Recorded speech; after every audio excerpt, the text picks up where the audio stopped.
Introducing PubCoin. PubCoin is the rewards program for pub sports contributors. Regular chat contributors share their play of the day, POD, in the YouTube chat, including the phrase POD in their message. At the end of the week, the amount of units earned are converted into PubCoins. PubCoin can be used as reward points for prizes, shop discounts, and contests. Hey, what's going on, y'all? It's Mills here, Pub Sports Radio. Do you guys want to challenge the personalities here at Pub Sports Radio? Do you guys think you're better than them at entering in your MMA predictions and picks? Would you want to get paid for it? $100? Here's how you do it, man. You sign up right here at the link below. It's just this easy. PubSportsRadio.com.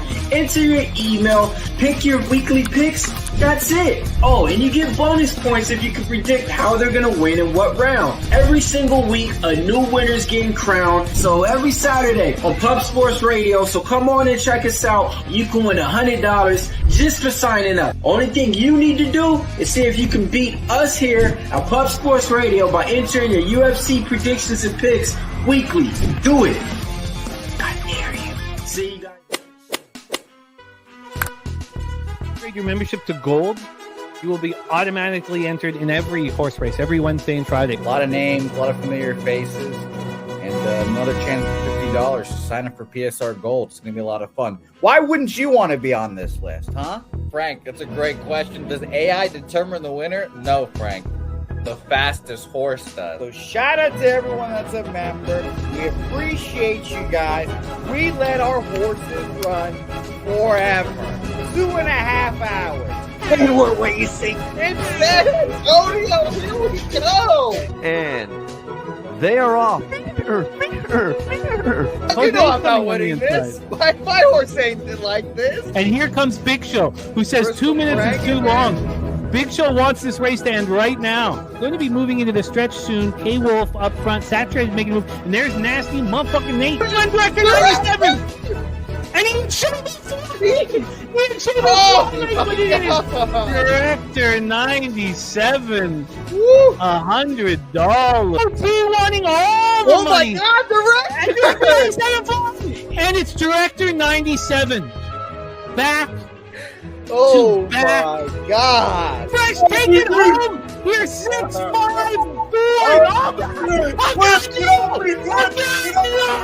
Oh God! Saturated! Friedrich gonna come home with it! Is it Billy Friedrich's time? Is it his time? No, it's not! Cody Norton making is doing the fight with his well! Doing the fight!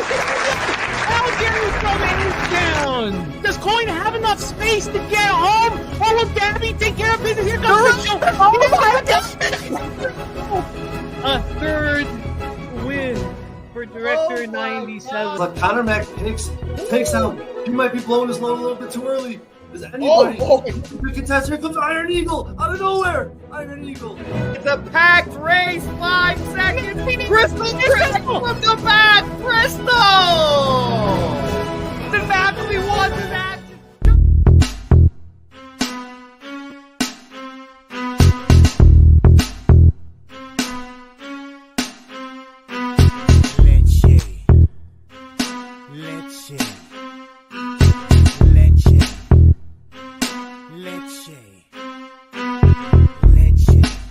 Get 'em, Jimmy, where Loshak at? The bottle's getting empty, I'm not cracking, we stacking. Chips, all of this, what I want, plus money winners, that's what I'm on. You can say I'm gone, I prefer elevated Pub Sports Radio. Time to get educated, who get produced, fade the juice, letting loose with so much abuse that the bookies wanna call it truth. They getting slaughtered, can't forget Jeff and Low Baggers in the chat. That's a little weapon, cause we need, oh yeah, pubbing. We be pubbing!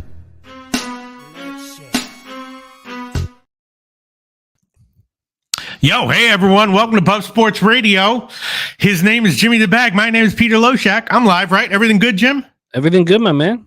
Everything good. Yeah. A little bit late to the show today. It's June 18th. We are going to do this show that we do every Tuesday. We have a good time. Jimmy the Bag, if you don't mind, I would like to start out the show. I don't even know. One of my favorite people. I don't even know how to do this. Jimmy the Bag. Tease, Parlay Tease, passed away this past week. Is that right? I just saw it on Twitter last week. And I mean, he was one of my favorite guys ever. His and WNBA and college basketball has nothing to do with it. It was just his personality, his vibe. It was so great to talk to him, to hear from him, just to read when he would send me a message. Just the funness and the positivity would come through. I don't even know what to say. I just have to say something. You know what I'm saying, Jimmy the Bag? Life is precious. Nothing is promised. Who knows what the hell's going on? Tease, we love you. I don't know, man, Jimmy the Bag. He was really one of my favorite people. Just his vibe was amazing, and I just had to say something. I didn't know what to say to start the show, but I couldn't start the show any other way. Jimmy the Bag, you know what I'm saying? I do know what you're saying, and it was beautifully put. And I think the key thing is have to say something. Yeah, we have to keep Tease alive in our group, in our community, in our capping. So have to say something is well put. We need to keep talking about Tease and you know, we've lost 4 members of our family now, and that's going to happen as we age and as we get closer. And yeah, the only way to avoid that is to not have a family. So, which would you rather do? You know what I'm saying? And the more it hurts is expected, you know, just because we're getting closer and closer and closer. So, yeah, it was just very rough news. For everybody, and he touched so many people. I mean, so many people really, really, really cared about him, and he was a positive guy. You know, it was just nice to talk to him, nice to be on camera with him, all of it. Yeah. No, it's just important to talk about him as much as possible, and that's what we will continue to do as we move forward. And our thoughts with Alexis, his daughter, who he loved so much. I mean, he would talk about her nonstop, talk about being girl dad. That was first and foremost. That was the first thing that would come out of his mouth, was being a father, and loved by so many. And so it's still the wound's still fresh right now for all of us, learning about Tease, and all we can do is continue talking about him. And that's what we will do here. So it's important that you started the show off like that. We had to as soon as we found out. And it's our love to the family, and just we're left just thankful and appreciative of the time that we had with them. And absolutely. All right, I'm gonna retweet this show so I can we can do this on Twitter, and then we will talk. So give me a couple of seconds, retweet it, and I'll be back with you, Jimmy the Bag. I mean, I'm still on camera, but gonna repost this right now. Shout out all the cappers in the chat. A big Loshak in the bag awaits here. We got best bets coming through from the cappers in the chat. I've copied and pasted most of them. I'm gonna keep going as we go through. Justin McKelvey on Adley Rutschman over 1.5 bases at plus 114. The Stacks play days hot. The average line for Stacks play days, you know, big plus money. So 203 and 202 doesn't really tell the story of how much money Stacks has made us. Billy Friedrich says, I'll be out of work today with I'll be in and out with work stuff. But the Pig Milk play today is Colorado Rockies first 5 plus a half at plus 100. And I'll tell you this, Pete, my dad lives in LA, and he's in Vegas right now. And before he left, though, you know, he was hoping that a Walker Buehler start would land on his time in Vegas. He said the one thing you need to know about these LA Dodgers is fade Walker Buehler. Fade him. He watches him all the time. He's like, velocity down. He's so hittable. So I've not moved on that yet. It's kind of tricky that the situation. Gombers had 5 straight road starts. He just got destroyed. But I'm going to get in. I'm going to join Pig Milk. He's also on Lorenzen over 17.5 outs and Cannon under 16.5 outs. The Cannon thing is a very interesting game against the Astros. There's so many interesting spots I can't wait to break down. And, of course, we get to talk first and foremost about Game 5 of the Stanley Cup Finals, which has been just such a fun series to cap. And is there anything really to talk about? Take the Panthers. Let's break down the MLB games. That's where there's some shit that we should analyze. Florida, of course, right? No? Oh yeah. But there's like certain books are giving out different deals. Okay. Bet365 giving that 50% bonus on an SGP for Game 5 of Stanley Cup Finals, only up to $40. But I was like, that's a big juice. Adding 50% bonus is a lot of juice. But I'm not going to put an extra cent other than that $40 in. So I put one in. I put one in that returns $520 on $40. It's plus 800. You get $160 with the boost. So I put one in, and there's different ways of betting the Panthers in this one. And I do want the opportunity to talk hockey for the final time this year. We have action coming in from all the cappers in the chat. Gerald Jones on Kansas City Royals -1. That's a really, really interesting game because everything we've been seeing now. Hogan Harris looks pretty good, but everything we've been seeing from Alec Marsh sees lights out. The total is climbing, and there's not been a big move really on the Royals while the total climbs. So Hunter Engelhart, sent me a message like, "Do you think this is a trap?" And I can't wait to talk about that game. There's so many interesting games to talk about. I understand why that's your look, Gerald Jones, absolutely, but I'm a little nervous about it. Smooth Balls Play Days, Kansas City money line with Milwaukee money line. Joey Harb congratulating the Boston Celtics for winning their first NBA championship since 2008. That was also fun to watch. So I know that it was just Leonard and I left with Operation Garcia, but I'm very thankful I stuck with it. Operation Garcia completely dominated the NBA Finals. Every single game were winners, and some were massive winners. I don't know if it got me all the way back to the black, and I'll have my final numbers for you. But I've learned so much about what to focus on. And so the Pacers destroyed Operation Garcia. And I think that I had to bet it to really look at it with a fine-tooth comb, because when I was just tracking it the first 2 years, it's different. It's amazing. It's amazing how putting your money where your mouth is just changes your perspective completely. It's unreal. It does, and your focus on it. So I know what I'm looking for as we move forward. And you guys were saying, can you whittle down the picks? Can you whittle down? No, it's not about that. It's about whittling down the games. It's about whittling down the teams. A team like the Indiana Pacers that are such a real team where everybody shares the offense and they don't play defense. It just has to be cut from Operation Garcia. If the Mavericks Celtics was perfect because you had star players on either side, so you have the outlier possibility and heightened defense and slower pace. I mean, so I know what I'm looking for next year. So, but just very quickly, the opening, the play-in in the first round destroyed because, more points were scored this year in the NBA than ever before. So, of course, the market couldn't fix itself fast enough. So now I don't know if that we're going to just blindly bet play-in the first round or blindly bet the NBA Finals, but I certainly know what I'm looking for.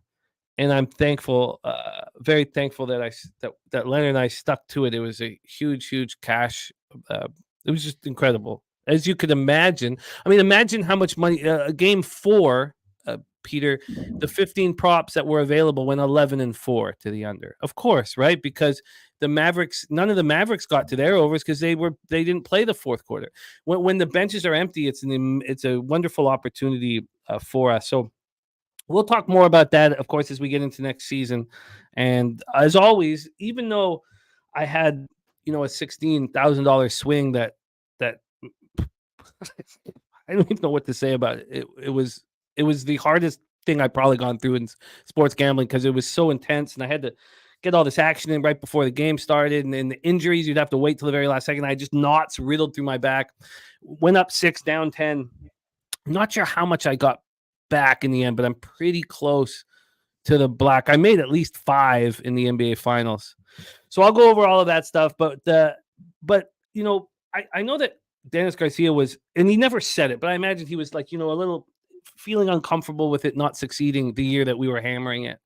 And Dennis Garcia is such a great gambler, and we believe in him enormously. He shares all of his ideas and his edges and his angles with us, and this is a great angle.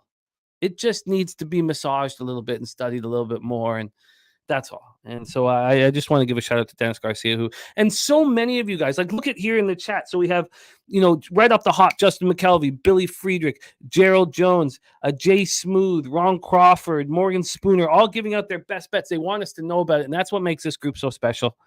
And just thankful to be a part of it. I'm still copying and pasting here. I got Ron Crawford's spreadsheet play of the day, the Baltimore Orioles. Now, that's a spreadsheet dog play of the day. That's been spectacular. 16-9. Ron Crawford is 12 plus 12.94 units. And there's Morgan Spooner. He's also on the Royals. It's a fascinating spot that I can't wait to talk about it. But he's also back in the Royals, and that makes perfect sense to me why you would back the Royals here, especially with what the Royals are doing to lefties. And we'll go over all of that. Serious business in the house. Nutflush Allen, Rocco Rogers. I got to get Rocco Rogers action here as well. It's Lodolo over 6.5 strikeouts. Let's get that up here. Lodolo over 6.5 strikeouts. I got a couple more things that I want to grab here. Red Beard is on the Mets Giants together. Mets Giants parlay there. Let's get that in business. Steranko says, let's go Panthers. I'm excited. Joey Marinaccio calling you Peter Elton John Loshak. Yes, I'm actually I'm wearing these because in the last video I did with Tease, I made him laugh, which is my favorite thing to do in these videos, by doing my De Niro at the end of Casino impression when he's like, I could still pick winners. And I have a screenshot of him laughing. Yeah, so but they double his Elton John glasses. I mean, these are great. They're a little bit scratched up. I got to get new ones. But shout out to everyone, man. We got LQ. And we're going to hit, sorry, Jim, sorry. We're going to hit, I don't tail this. I'm just telling you while the show's in progress, we're going to hit Turkey and Georgia first half over -210 at Caesars. Pretty solid. First half over a half goal, -210 at Caesars. Turkey, Georgia. Thank you for that. They have been asking for more Euro Cup breakdowns. Ryan Kozlowski on Portugal, Czech first half over 1. Vital. I'm also on that one too. I'm also on that, but I'm on that one a long time ago. Portugal, Czech. I don't know if it's moved, but yeah. TJ says Baltimore's dog has to be played. Washington money line as well for TJ. I mean, I can perfectly explain, I believe, why the Orioles are such a big dog in this matchup, and I look forward to doing it. And I can understand why you're on it. I absolutely on it. So also, by the way, our guy, Justin McKelvey, 8 straight stacks play of the day cashers as well. We got so many great cappers here. I love seeing all of you guys. Thank you for rolling with us. Fernando Mendoza, Nutflush Allen. I remember when your boy received those shoes from Tease. They were beautiful. Absolutely beautiful. He's just a great, great guy. Justin McKelvey says, officially retired, full-time capper now, new phone number. I love it. I love it, Justin. Respect. I love it. All right, let's get to work. And Slatsy talked about Rutschman hitting .533 versus Nestor Cortez in 15 plate appearances. Let's get to work in NHL, Pete. And you set this up as being very simple. Now, nothing is simple. Let me set the game up here, Jim. You ready? Good. Yeah. Florida, pound it. All right, let's move on to MLB. We could, if you guys want. Do you want to just move on to MLB? Is this not? I'm not saying it's a lock, but come on, right, Jim? I mean, what are we not seeing? Well, the Stanley Cup in the building does deliver pressure. I mean, right. I don't need to wax poetic on the Stanley Cup Final. We can just move on if you guys would prefer that. No, let's talk about it. I'm just saying, it seems like an obvious play. And I did say before, I was like, Edmonton's not going to get swept, right? And I was like, what about martingaling the 2 home games? Yeah, that would have cashed also. Yeah, and I didn't bet the games. I didn't bet games 2, 3, or 4. So that's another point. You guys know I'm sitting here with a 4K payout if the Panthers win and a 3.6 payout if the Oilers win. Now, I also did bet plus 135 in game 1, Panthers to win game 1 in the series. I also had Panthers -1 in that game. And I've got Bobrovsky for the Conn Smythe, which he may or may not have lost in game 4. I think it's important, though, with all of that possibly coming in, why I would still bet this game. Pete, why? Because I didn't bet 2, 3, or 4. I didn't feel like it was necessary. Saturated says, how often does the NHL Final go more than 5 games after a team is down 0-3? I don't have that number in front of me. I don't know if it ever has. Or at least in the last 60 years, if it ever has. If you're trying to think of teams that come back from 3-0, it's certainly not in the Stanley Cup Final. Subhuman Gaucho hockey play today is Panthers. Bob over saves. Full game under 5.5 at plus 495 for Subhuman Gaucho. His hockey plays today are plus 19.23 units. So let me just get that right there. He's been an absolute monster. And so here we go. When we broke down this series before it began, there were just the two main key points. And we used it in the Celtics series as well when we moved on Celtics game 1 and series. And the first part and the most important part in the series was the fact that the Panthers had watched another team win the Stanley Cup. It's a rite of passage, it feels like, in sports to watch another team win it all right in front of you. Last year, they were excited to be in the Stanley Cup Final. We all saw that. This year, it's all business. Last year, they were really banged up. This year, they're healthier. Now, there has been question marks about Tkachuk, Bennett, and Ekblad. They all missed practice. They're all good to go. They're banged up. I don't think they're as banged up as the Oilers. And I think when the playoff series is over, we're going to hear that Leon Draisaitl has been playing through a very tough injury. Some have called, that they're still using Draisaitl because even if he doesn't move a lot, he's still very dangerous.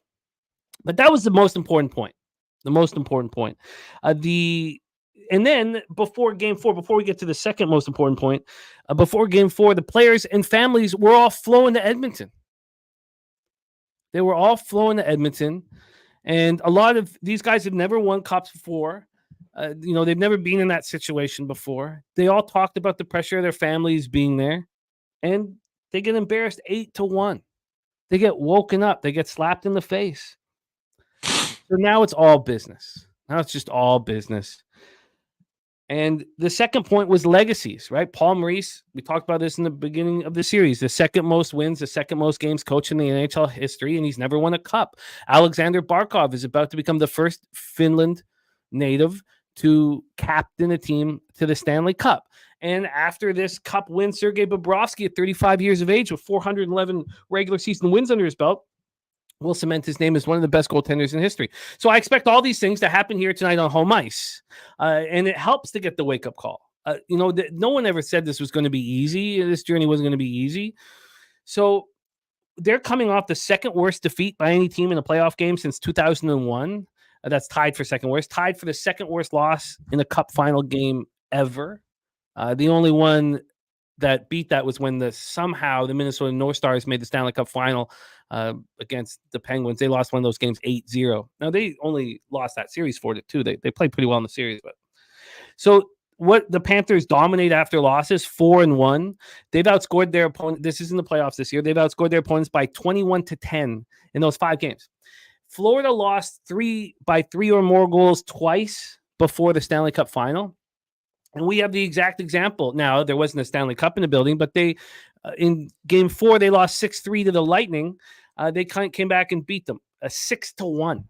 They were down 5. They lost 5-1 against the Bruins in game 1 in the second round. They came back again and won 6-1. And the game 5 against Lightning was an elimination game with 3-0 lead. So it looks like Ryan Lomberg is going to be in. Now, it's not impossible for the Oilers to come in here and take care of business. It's not out of the realm of possibilities. Stuart Skinner is 3-0 when facing elimination this postseason, only allowing 4 goals in that span. So that's not all impossible. Let's just touch on the lines and the cash and then move past it. But I moved on the Panthers on the -1 line. I got plus 123, and I do have my same game parlay that I'm only doing because of the 50% bonus. So here we go. Let me just go through the line history and the cash flow quickly, and then we'll go in through the bonus. And are you also, Pete, will want to know if you're looking at anything in the player prop market. So let's get. I mean, when it's this, first of all, the playoffs, player props get a little bit dicier, right? You never exactly know who's going to be doing what, and the juice is big. And when I'm liking the regular line so much, it's just a no-brainer. I'll take the Pinnacle line right now. Florida -1 plus 127. Current line Pinnacle. Florida -1 plus 127. It's interesting. So it's come back 4 cents since when I moved on it. So there's been 4 cents of movement back to the Oilers. This opened up at minus 130. Right now it's at minus 133 Pinnacle. When I moved on it, it had gone up to minus 137. From a total side of thing, the 5.5 is getting bet. This opened up under 5.5 minus 109. It's now under 5.5 minus 111. I should say the market's moving. Let's see if it is actually getting bet. Here are the cash numbers for the Game 5 of the Stanley Cup Final. 13,560 tickets in. 83% of tickets, 83% of cash on the Florida Panthers. And on the total, we have 95% of tickets and 91% of the cash on the over. So here is the SGP for me. Again, I'm only doing it because of the 50% super boost. They're only giving me the super boost up to $40, so I'm only betting $40 on it. This is at plus 800. Returns 520, 480 profit, and 160 of that 480 is the boost. So here we go. We have Panthers money line. First period double result. First period will be a tie or Panthers. So Panthers money line, first period double result. I have Barkov over a half point. The Panthers first to 3. And the highest scoring period being the third period. You can't tie that. That has to be an outright winner. So I had a chance. I could have taken Panthers team total over 2.5 instead of the first to 3. That would have given me a plus 700 instead of a plus 800. Rod Zawacki says just take the under. First to 3 goals win. 3-2 exact score. So, Rod, are you off your oils now? Wonder if you're love to know if you are off your Oilers. That would make me feel very good as well if you were off your oils. So that's my action. It's and I'll pop it here in the chat. I think it's enough. I don't think there's too many letters for it. I'll pop it here in the chat. That's the SGP, and then I just have a regular unit on the -1. Not getting out of anything. Don't want to compound any losses. And yeah, I do think that we're going to see the best team in the series win the Stanley Cup tonight. And then I'm excited. I would, if I had to chuck on a shot prop for some of these same game parlays, I'd probably go for Tarasenko over 2.5 over 1.5 shots. Sorry, at like minus 180 or whatever they're offering. Tarasenko over. I mean, he's been having a very active series. I don't see any reason why that would change here. You know what I'm saying, Jimmy the Bag? Tarasenko is. This team is so much depth. So much depth. Tarasenko stepped up. I like it, and the shots on goal with Tarasenko have been working, and he's been getting a lot of ice time and a lot of opportunities. Yeah, I think we're in business, but I don't think this is a spot where you bet any more than your regular amount. The Oilers are coming down, and they know that they've got nothing to lose, and that's a dangerous spot to find them in. This is the most important game of every single Florida Panthers life. It's the most important game of their coach, who's coached the second most games in NHL history. So, there's a lot of pressure on the Panthers, but I think they're ready for this. I don't, if they had never played in the Stanley Cup Final, they'd never lost. I wouldn't say that, I'd be a little concerned. I'm not concerned. Subhuman Gaucho on Barkov under shots on goal. Andrew G just joined me on that highest scoring period, the third. And speaking of the highest scoring period, the third, that is also Bobano territory. Bobano loves the third period being the highest scoring period in elimination games. Rod Zawacki says Edmonton under Knobloch after 3 straight losses and went 5-0, 5-0, 8-0, 16-0. Skinner also 6-2. Edmonton wins 3-2 game 6 loading. Yeah, no, I mean, I wouldn't want you to get off your plan with your Oilers. So, and with everybody seeing the Celtics winning so easily in a similar situation, I think there'll probably be extra cash on the Panthers. It's going to be very, very fun. It's going to be a very fun evening. I can't wait to watch the game. And my second shot, if I had to add one, would be Rodriguez over 1.5 shots as well. Or maybe a Rodriguez point prop as well. He's been so good. I mean, Evan Rodriguez has been so good. Adam Beck saying the playoff pool not yet updated, might be over tonight. Yes, we'll get that playoff pool updated for sure. It looks like it's a done deal, though. Diseases will climb all the way back, which is unbelievable. What a performance by Diseases, whom we don't know who he is. So to go Diseases, TJ, and then my mom in third. So that's our breakdown. Tori Coker on Panthers puck line. And Hyman anytime goal for odds wacky. Yeah, I mean the goals that will be scored, I think, in the first 2 periods will be the garbage type variety in front of the net. Hyman is a great look. And Justin McKelvey also moving on Panthers over 3.5 at plus 133. Justin McKelvey said, I'll be watching this entire hockey game first time ever. Professor Chris says, I know nothing about NHL, but what I can say is minus 143. It implies a 58.85% chance to win. So if you think the Panthers have a better chance than that, the minus 143 is a good bet. I don't. The difference, Professor Chris, in this sport is that the goaltender is pulled. So I almost when I first came down to Costa Rica, as Pete can attest to, I didn't bet any money lines, even on dogs. I almost didn't. The empty net goals they give you so much extra money. It just changes the game a little bit. So I would prefer the -1. And we know the goalie will be pulled very, very early in this contest. DC Capper, great job on the Celtics. So glad that you got all that cash, man. He's got the 2-team parlay with Boston -6.5 and Florida -1.5 here. And then I would also give me the bag if I had to add on another shot prop. Edmonton's going to lose, I think, but Draisaitl over 2.5 shots. I mean, he comes to play in big games. He might even get a goal. He's hurt. He's really hurt. Yeah, so he's gutting it out. He's such a hell of a hockey player and gutting it out. I know they're gonna tell us, and it's some injury that you shouldn't be playing. Okay. He's playing so well. And there he is, Adam Beck. Adam Beck is diseases. I love it. Adam Beck, man, it's been fun watching your team climb all the way back. I love it. So shout out to you, diseases. Okay. So let's roll into MLB, my friend. Good luck to everyone betting NHL tonight. And let's get that cash. Peter, are you ready for MLB? Yeah, I'm ready. Well, let's bring on the star of MLB programming here on Pub Sports Radio, the star of Say Hey Plays of the Day, coming to us from San Antonio, Texas, home of the Southtown 101 and Pub Sports Radio. Please welcome Mr. Jose Bouquett to the show. Jose, how are you? I'm not doing great, Jim. I'm not doing great at all. Okay, you got the alarm. Okay. All right, so we got alarms going off for Jose. He'll come in when he can, but let's get to work here. And he'll come in with all of his actions, so don't worry if we don't have him right at first. He'll come in with all his action. Let's go, Pete. 6:10 p.m. Eastern. We get started. St. Louis Cardinals 36-35, 19-20 on the road. At the Miami Marlins 23-49, 12-26 at home. We're at loanDepot Park in Miami, Florida. So, Saturated says, honestly, a little bummed you didn't channel your spite for this game tonight. No, what's done is done, Saturated. There's nothing that the Oilers backers can do. What's done is done. I don't need to. We're all good. We sit back and we relax. We get paid.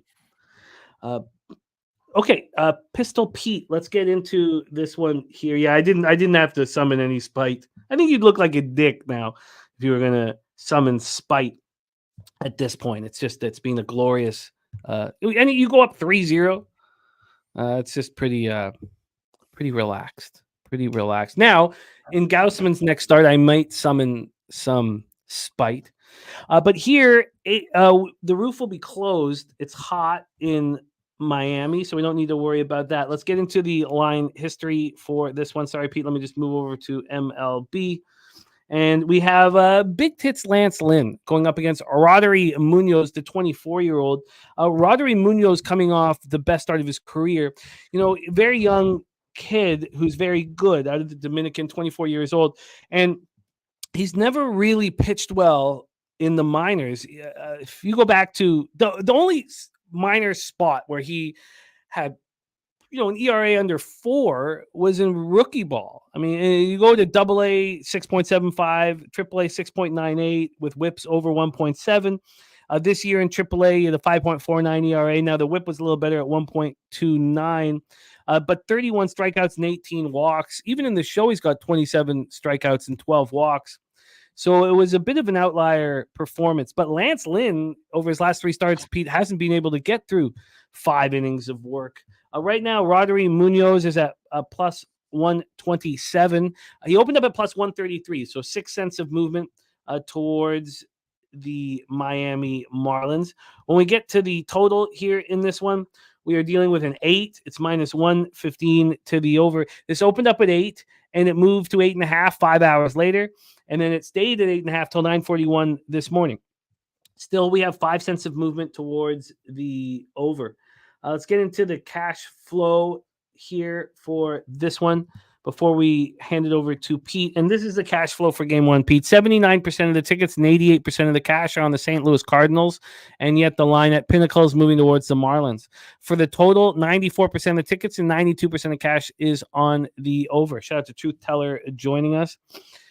And our guy, Ron Crawford, says, no one in Miami cares about baseball today. St. Louis minus 1.5. I mean, couldn't you say that about baseball in general in Miami?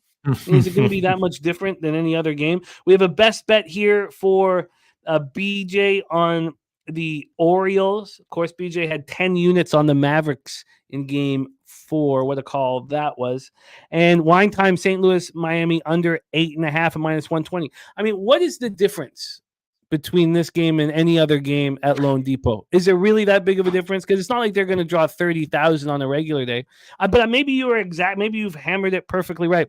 This year on the road, Lance Lynn's been much better than he's been at home. 1-3, 2.78 ERA, 252 opponents batting average. He's coming off allowing 3 earned runs in a 4-3 win at home versus the Pirates. And Munoz coming off that spectacular start at the Mets. 6 innings, 1 hit, 5 Ks, 1 walk. Cards are smashing righties, 258, 744 OPS, while the Marlins, 242, 652 OPS. And both bullpens have been very, very good. The under 8.5 for wine time. Why did I think you said the over? Thank you. Sorry, I think I read that wrong. So wine time on the under 8.5. Take it away, Pistol Pete, Cardinals, Marlins. Yeah, I took a shot with Lynn over 4.5 hits at minus 154. My numbers said it was a little bit of a value there, so I took a shot with that. I don't know if I want to give it though. I have to be careful. I want to only give my favorite plays now. So if I go negative in baseball, I go negative with my top plays I'm willing to die with, and Lynn over 4.5 hits is not quite that. But yeah, in general, I'm willing to fade Lynn. This is probably he gets a bit of a break here, so he might have he's likely to have one of his better starts. But I still took the over 4.5 hits for Lynn. Probably not going to give that. I got minus 154. Probably not going to give that one officially. And Munoz, yeah, he's one of those guys who is shaky but does get his strikeouts. Last week there was another guy like that for Houston. I forgot his name, but he was a guy who in general wasn't very good, but was still going to get his strikeouts, and that is how it turned out. I mean, Munoz's minor league numbers were not good, so I'd have to dig into it a little bit further to try to figure out what the hell's going on with him in the majors. But I expect some major regression for him in the near future. It could come here, so it's going to be a pass for me. Definitely leaning Lynn over 4.5 hits, though. TJ saying Miami bullpen cooling off quickly over the last 2 weeks. Because my stats I'll be giving you guys are from May 15th to June 18th. They're still pretty strong. So let's hear what our guy Jose Bouquett has to say about this one. Take it away. Yeah, I'll slide this in here because I'm kind of in between alarms. No action. I think Big Tit's probably in a good spot here. Roof probably closed, I assume, in hot-ass Miami. And I don't trust Rodri off of the best career start he's had in the majors so far. So I stay off. I lean under, though. All the money on the over, and this total has ticked down a little bit, so I lean under, but no action. Yes, there'll be no action for me as well. Tori Coker, NC Weed and Viagra ready for the game tonight. Shout out to you, Tori. Let's hope it's a celebration. Kong's Clip says Miami's bullpen was torched last night. All right, let's move on. We've stayed off of this spot. Professor Chris says Cards are middle of the pack in whiff percentage. And the other spreadsheet dogs, now not the POD, because we know that the POD is the Orioles, but the dogs are San Diego Padres and the Detroit Tigers. Let's move on to the next game on the board, fellas. 6:40 p.m. Eastern. We have the Cincinnati Reds 34-38. 16-19 on the road at the Pittsburgh Pirates, 35-37, 17-17 at home. We're at PNC Park in Pittsburgh, Pennsylvania. take a look at the weather to get us started here. We have 92 Fahrenheit, 8.7 miles per hour in. It goes up and comes back. Stays between 7.8 and 9.8, but it's always right in. But hot, sticky weather in Pittsburgh. Let's get into the line history here for this one. From a line history standpoint, this total sitting at 8 and that's the wrong one. This total sitting at 8 minus 113 to the over. This opened up at 8.5. So I haven't seen much of this today when I was going through games. This has dropped a half run from 8.5 to 8. Interesting.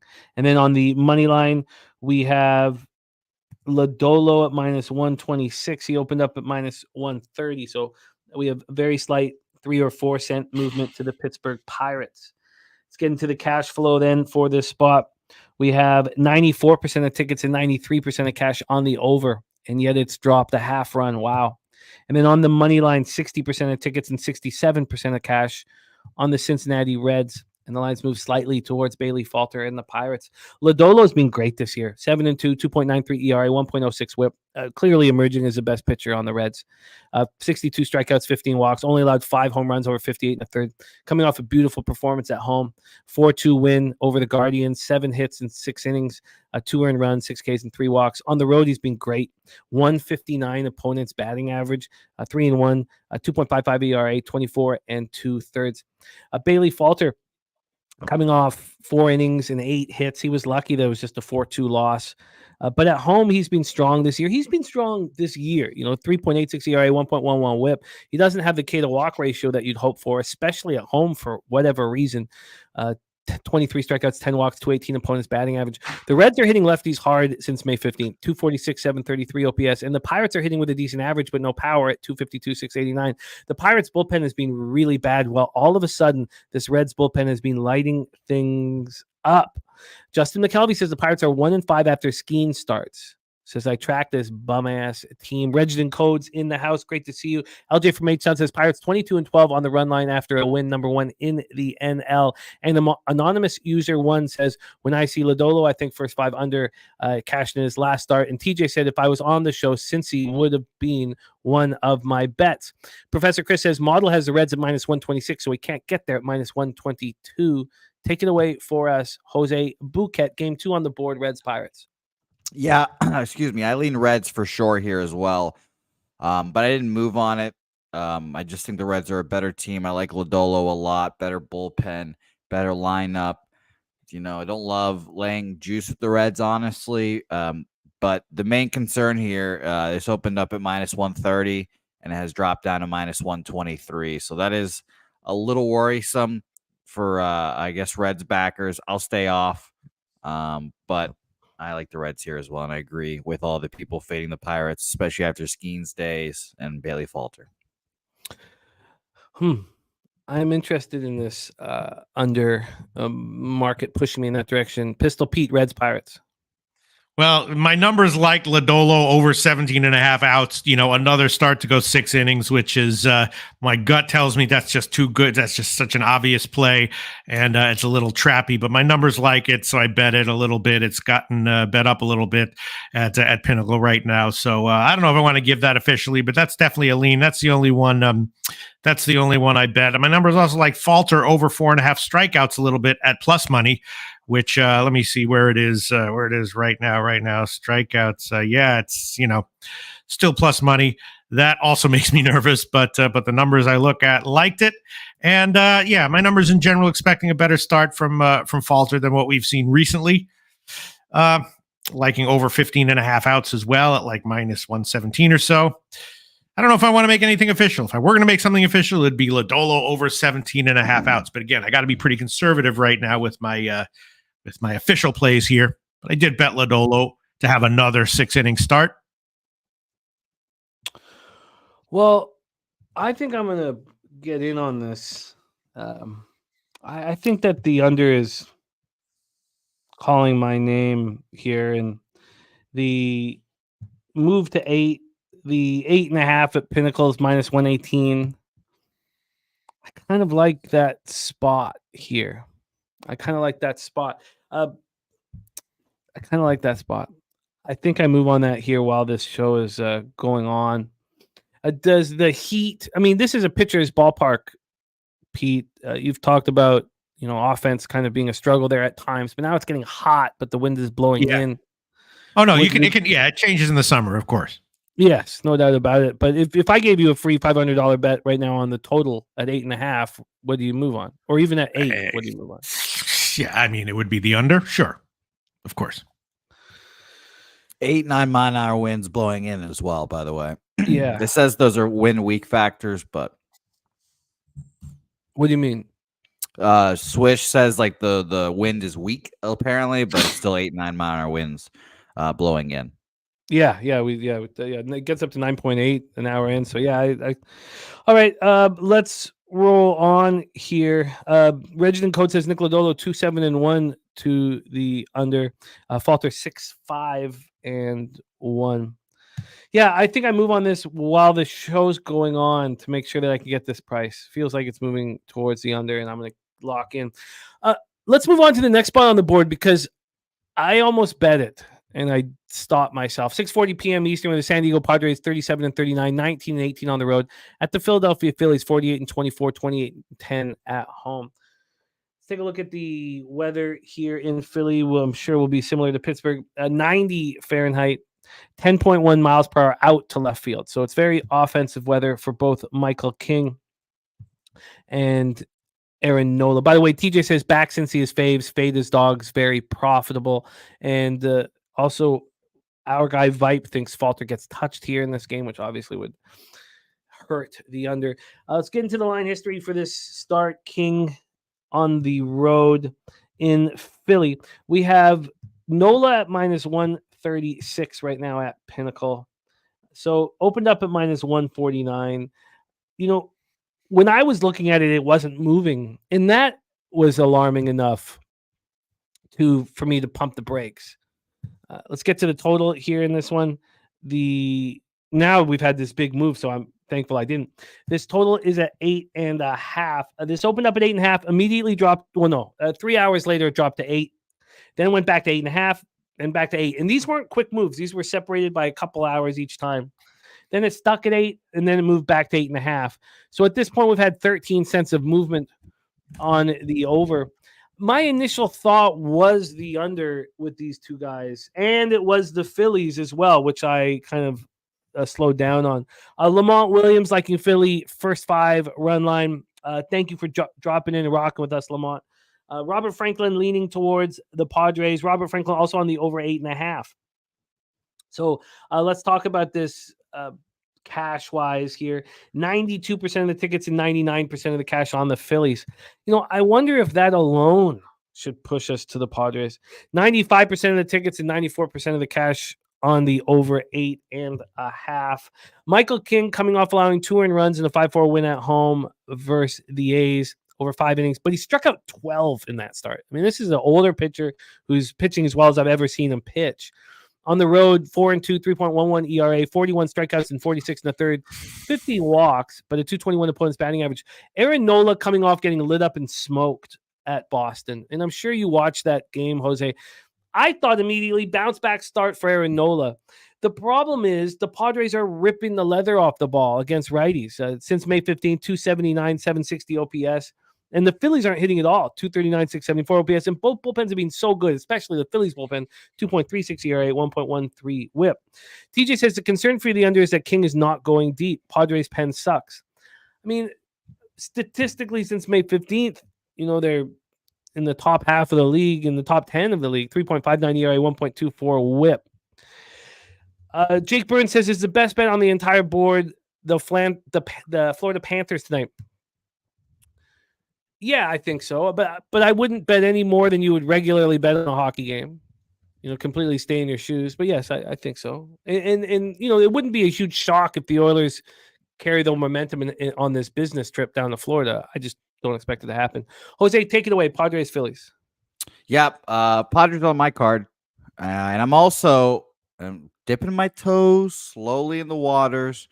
I'm also going to take a total base prop here as well. And I will also be doing something else. So I'll go through all this real quick. So Padres money line for me, plus 122. You read off that market split.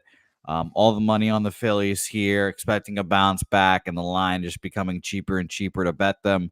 That's typically an auto bet for me on the other side. Opened up at minus 160, now minus 133 at our friends at Bet Online. It's just a green light for me to bet the Phillies, or excuse me, the Padres.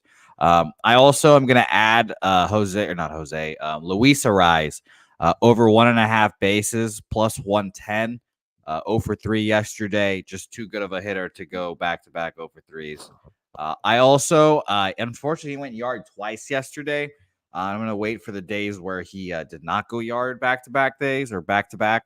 But Kyle Schwarber, we've talked about how he is seemingly the best hitter in baseball when a calendar turns to June. He has the most home runs, or I guess the least at-bats per home run in any month in July or June, excuse me. I think it's like 12 at-bats per home run. So after today, I'm just going to be quietly taking, I guess they'll all be official, but I'm going to be taking Schwarber home run props and just keep betting them because I just really think that guy is going to hit 10 home runs this month. I think he already has 4. So I think he can keep doing that. This is his month. So not today, but starting tomorrow, I'll be on Schwarber home run props as well. We've already cashed one. So 2 bets official here for me. Luis Arraez over 1.5 bases plus 110. Padres money line plus 122. Can I ask you, do you fear the Nola bounce back start? I do. Yeah. But he just didn't look very good last time out against the Red Sox. And I think that I don't know this for sure, I should say, but it feels like every year Nola goes through these like mini swoons where he'll have like a couple of weeks of just being bad. And I think every pitcher really does. 8 earned runs last time out, obviously. You expect to bounce back, but I think that line movement and all the money being on the Phillies, and moving to the Padres is a real indication that he gets touched up today. Pistol Pete. Landline going, Pete? Wow. Fuck is that? Oh, Hold on 1 second. I'm taking Nola over 4.5 strikeouts minus 142. Wow. But then put me out. Good luck with the landline. Who would have thunk it? Him and Gokster. I asked Gokster, by the way, for that landline number. He won't give it to me. Wow. Peter has a landline. This guy just gets more mysterious every day, doesn't he? I mean, if I had to guess if Peter had a landline, my guess would have been yes. Really? Yeah, of course. Pete's an old school guy. I'm surprised that he has a cell phone, let alone an iPhone, if he does have one. For those of you that don't know, Pete's never driven a car or ridden a bicycle before. Unfucking real. When When I was a kid, we would dial the phones in a circle. They had the numbers in a circle, and we would turn them around. That's the way phones should be, as far as I'm concerned. Jesus. Sure. Numbers that you dial should be in a circle, like they were in the 60s and 70s and 80s and 90s. Wow. I would not have guessed that. All right, give me Nola over 4.5 strikeouts minus 142. That's the current line at Heritage. Yeah, Why Nola. are we changing the subject, Pete? Why we called Pete? I know. Yeah, I mean, is it? This is what color is your phone? Is it like a dark? I don't know. I don't know who the fuck that was, but I got all my artillery ready right now. If someone busts in here, I'm gonna smoke them, motherfucker! In the middle of my show, you're gonna. Yeah. This is what New York is like. You're gonna fucking buzz my belt in the middle of my show in Brooklyn, New York. No, I'm gonna learn a lesson. So that wasn't a phone. That was someone trying to come into your place, Pete. They're trying to get. I don't know who the fuck that was. If they come in here, yeah. I'm gonna Swiggy's wondering if your phone looks like a mallard duck. Does it look like a mallard duck? Like a canard? Who, me? Yeah. Yeah, you. I do a little bit. Yeah, sure. I don't mind mallard duck phones. I like them. I'll take one. I wouldn't buy one, but given for free, I would use it. Sure, of course. Like a free plan sports betting. Did somebody free phone? I'm going with mallard duck. Wow. Now we know. Justin's right. Pete has a landline and a Glock. Now we know. All right, give me Nola over 4.5 minus 142 strikeouts. Yeah, it is a bounce back spot for him, and it doesn't mean he's not going to give up his runs. It is offensive weather there. I don't like any other Nola good start props, but 4.5 at minus 142 Heritage. I'll make that my first official play of the show. You are locked in here. What do you think of this market move towards the Padres with all the money on the Phillies? Do you think Aaron? No, you with the over 4.5 Ks, you're expecting a bounce back start from Nola? Of sorts, a bounce back start of sorts. I'm not expecting a lights out start, but I'm expecting him to. And also, a lot of times, when it's like hot weather and pitchers know that they give up home runs easily, ironically, the strikeout props can be better because that's what they're going for, And so normally I'd be looking at a King under strikeout prop here, but again, I mean, King is like, he's going to try to get fewer strikeouts and go deeper into games, but right now he is what he is. So, my numbers say it's not a good spot for King either. I kind of like Philly, but I can't pull the trigger on it. One bet, Nola over 4.5 strikeouts minus 142. All well, right. Don't worry, Jimmy. They also have locker room cancer back. The Phillies, their shortstop is back, so maybe that'll help our bets. Well, I don't know if I can flip. My initial thought was that Nola was going to have a bounce back start. I don't know if I can flip towards the Padres. Nutflush Allen imploring Jose not to bet the Padres, but to bet the Padres team total over. I'll do both then. Fine, Nutflush. So I'm tripled up on this game now.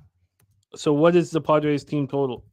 That's what I'm about to find out right now. Padres team total over. Damn, Nutflush, you're going to make me, you know what? Nutflush, you're going to make me do this. You're going to make me bring out the Kool-Aid man. Oh, yeah. Uh-oh. Huh? 3.5 minus 132 at our friends at Bet Online.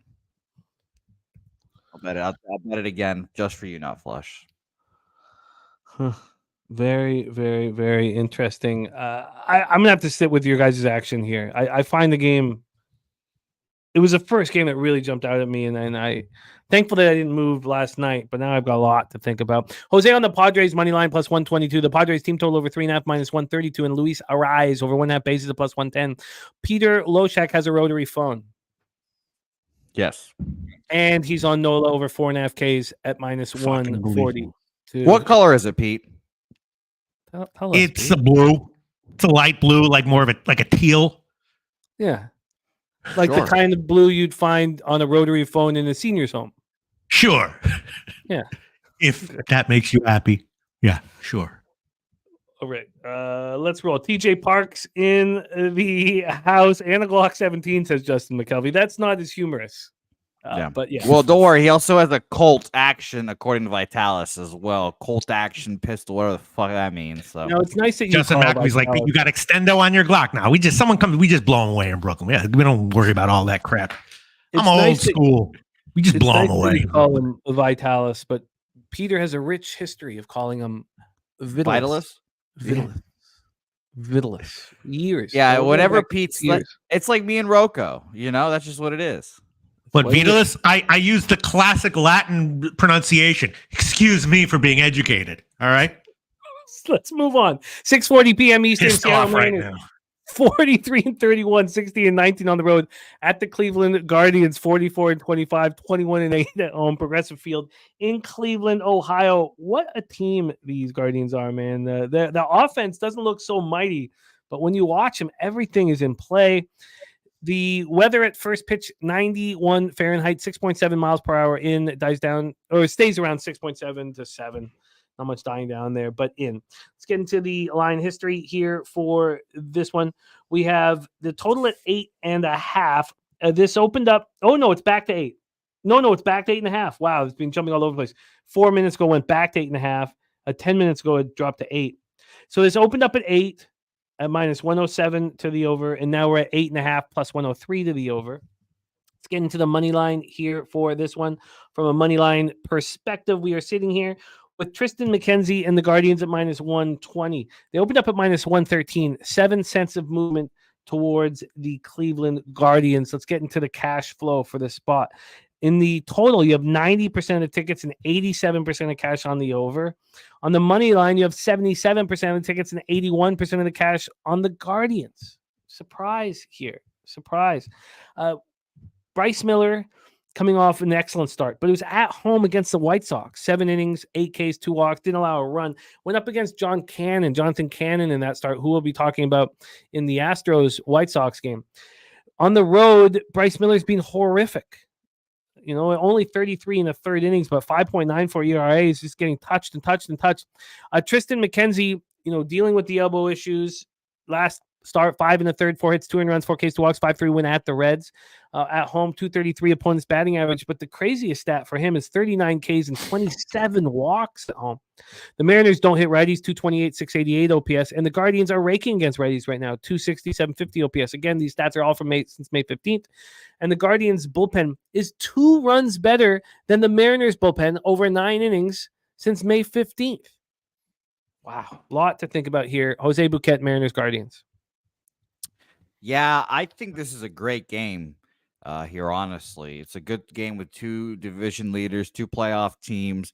And Seattle's hitting the shit out of the ball. And honestly, I lean Seattle here, even with all that money on the Cleveland Guardians here. And I believe, let me double check here, we've had some line movement their way as well. Yeah, I mean, slight minus 122 now from a minus 118 opener.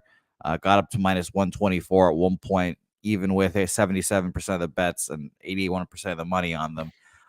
Yeah, I do like the Mariners here. I don't have enough conviction to bet them, unfortunately. I will say I think I know the Mariners bats are going these last few days. This month so far, they're 8th against righties, 123 weighted runs created plus. But Cleveland right behind them at 9th, 121. So I think this could be a sneaky, higher scoring game, but I just didn't want to move on this game. So no action for me here as well. And when you hear TJ on the Guardians, says McKenzie the Guardians 5-0, McKenzie's last 5 starts. LJ from Midtown saying Cleveland 34-18 versus AL, 8-2 first game of a home series, 19-6 as a home favorite. Coin on both Cleveland money line and the run line. A lot of love for Cleveland. We'll come back to put a bow on this game. Jose, Pistol Pete, take it away. Yeah, I like Cleveland here, although I don't necessarily like McKenzie. Good start props, and I like the over a little bit as well. I do like Miller to get touched a little bit. My numbers like Miller over 2.5 earned runs. My numbers like Cleveland team total over, first 5 team total over, stuff like that. Not exactly sure what I want to make official here, but McKenzie's a tough one. Jose Bouquett. How closely are you following McKenzie? Because, earlier in his career, I had a pretty good read on when he was going to be good and when he was going to be shaky. And now I'm not exactly sure. He's like maybe minorly injured, but pitching through it, pitching okay, but not great, still giving up runs. I don't like the spot for him here, but I don't like the spot I'm leaning first 5 on over and and Miller to not have a good start over props. Yeah, What's your take on McKenzie? Is he? I don't trust him either, Pete. I lean over with you here. And that seems like, all the Cleveland Guardians love in the chat makes me feel like that's probably the better bet for me. I don't mean to interrupt, Jose. I just want everyone to know that Ramirez will be back in the lineup. Sorry, keep going. No, that's very important. So, I lean over. I think that if we think that the Guardians win this game and they get to Bryce Miller, I think McKenzie's also very vulnerable. And 8.5 is pretty low. So I lean over, but again, I just don't have the confidence because these bullpens are very good. Let's not forget that. I don't trust the Seattle Mariners bullpen as much as the Guardians, but the bullpens are very good, and in Class A could be considered the best closer in baseball. So I still lean over. It's just a little shaky for me. It's amazing the difference a year makes with Class A. Relievers are just so year to year. It's crazy. Like Edwin Diaz, best closer in baseball 2 years ago, whatever, then rips his ACL and then not the same anymore.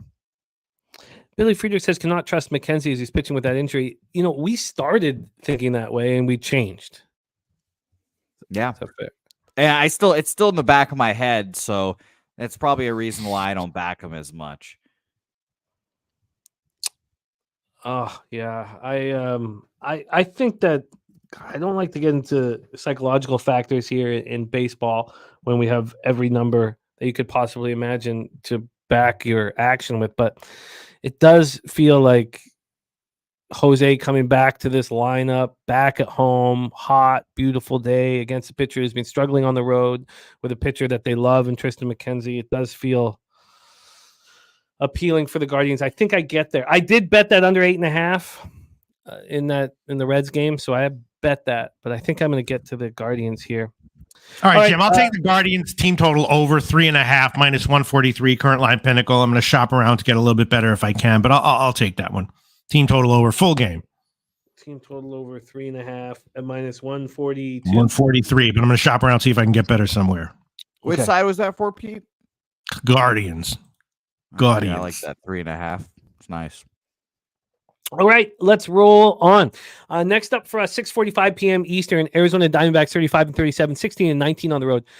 At the Washington Nationals, 35-36, 16-17 at home at Nationals Park in Washington, D.C.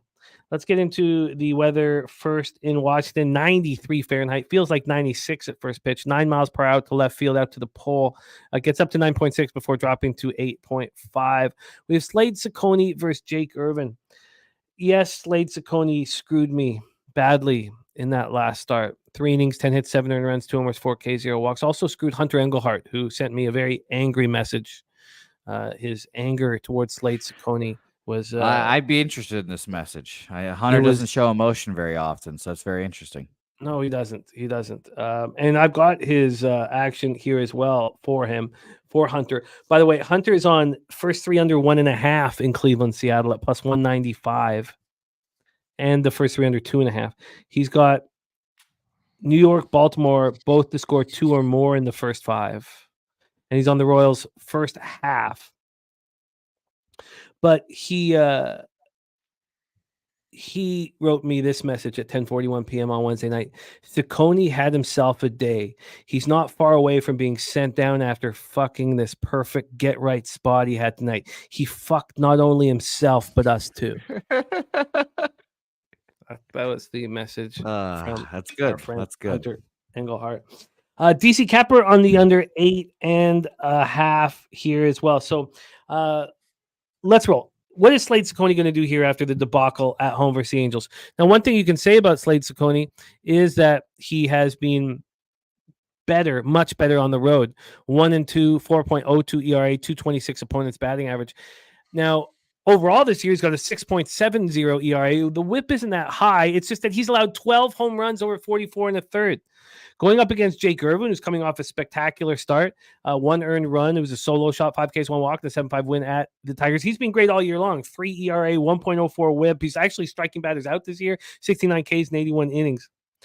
So Diamondbacks first righties, 265, 758 OPS. They're smashing him. And no one's hitting harder than Christian Walker. Nats first righties, 245, 678. And both bullpens have been very bad. Very bad. So let's get into the line history and the cash flow and hand it over to Jose Bouquett. What we have is Washington at minus 116. There had been a big move towards the... I guess there hadn't actually been a big move. Why did I think there had been a big move? Opened up at minus 114, then got all the way down to minus 106. Clear love for Arizona at that point. And then it came climbing back up. So at this point right now, 2 cents of movement towards National. I thought there'd been a move towards them. I think it's almost implying here that Slade Ciccone is capable of having a good start in this situation. But the total climbed immediately. It went from 8.5 to 9. Opened up at 8, and not immediately. It took 5 hours. It opened up at 8.5, 4:34 p.m., and then went up to 9. And now, it's 9 at a pick'em. And then cash flow wise here, we have 76% of tickets, 80% of cash on the Nationals, and 98% of tickets, 98% of cash on the over. Jose Bouquett, take it away. Yeah, actually, before I start this, I'd like to remind everyone in the chat to go to the Pub Sports Radio website. Go check out the shop. You can go get some merch. You can go get merch of Peter and Jimmy on screen right now. All these shirts available at the Pub Sports Radio shop. So go there right now. Links in the chat. pubsportsradio.com to get all your merch and all your good shit there. Now, for this game, Jake Irvin, one of my guys.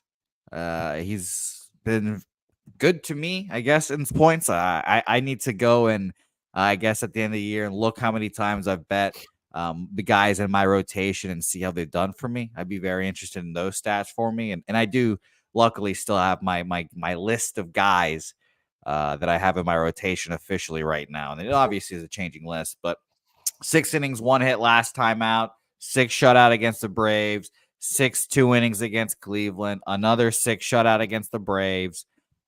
He's just been solid this year. I want to back him again. Obviously, the choice is either first 5 full game, rested Nationals bullpen. I trust a little bit. You know, they're not horrific, I guess, but I'll trust them and believe in them to get the job done. So I do like the Nationals here full game, and I just wanted to look here real quick. I want to see the bullpen splits here is what I'm going to try to do now. I want to see how the bullpens are doing recently. So we'll just do this month of bullpen and see who the leaders in ERA are. We've obviously got Baltimore, which is first, which is always fun to see. Cleveland, Washington Nationals, pretty average at 19th here, a 4 ERA. Concerning their FIP, though, a 3.37. So they're expected fifth a little better. They're expected to pitch a little better. So I'll trust them here. And I thought about doubling up as well, full game and first 5, but I'll just take Washington Nationals full game here. Market, by the way, you know, Jimmy, you touched on it here once. I'll touch on it one more time. 76% of the bets, 80% of the money on the Nationals. A little worrisome, but this opened up at -110 and then has gone up to -117, -120 at other places. So full game for me. I won't double up, and I won't. I'll try to limit the damage if I get fucked up there. So it's gonna be fun. So what's the line you got? I am getting minus. Let me double check here. Sorry, I was looking at soccer plays just in case. Pete, I heard you give out a soccer play, by the way. Made me chuckle. I'm Minus sure it's a 117. It was the first half over in the Turkey game that started. That's fun. Yeah, minus 117. Minus 117 for the Nats. TJ says, with you, Jose, Washington money line 6-3 as favorites as well. Another thing important to know, TJ says you focus on smaller bullpen samples. Washington pen has been very unlucky. 2.82 Sierra while striking out 25%, walking only 4.7%. Pretty elite stuff right there. Take it away from us, Peter Loshak. Jose's moved on the Nats at minus 117.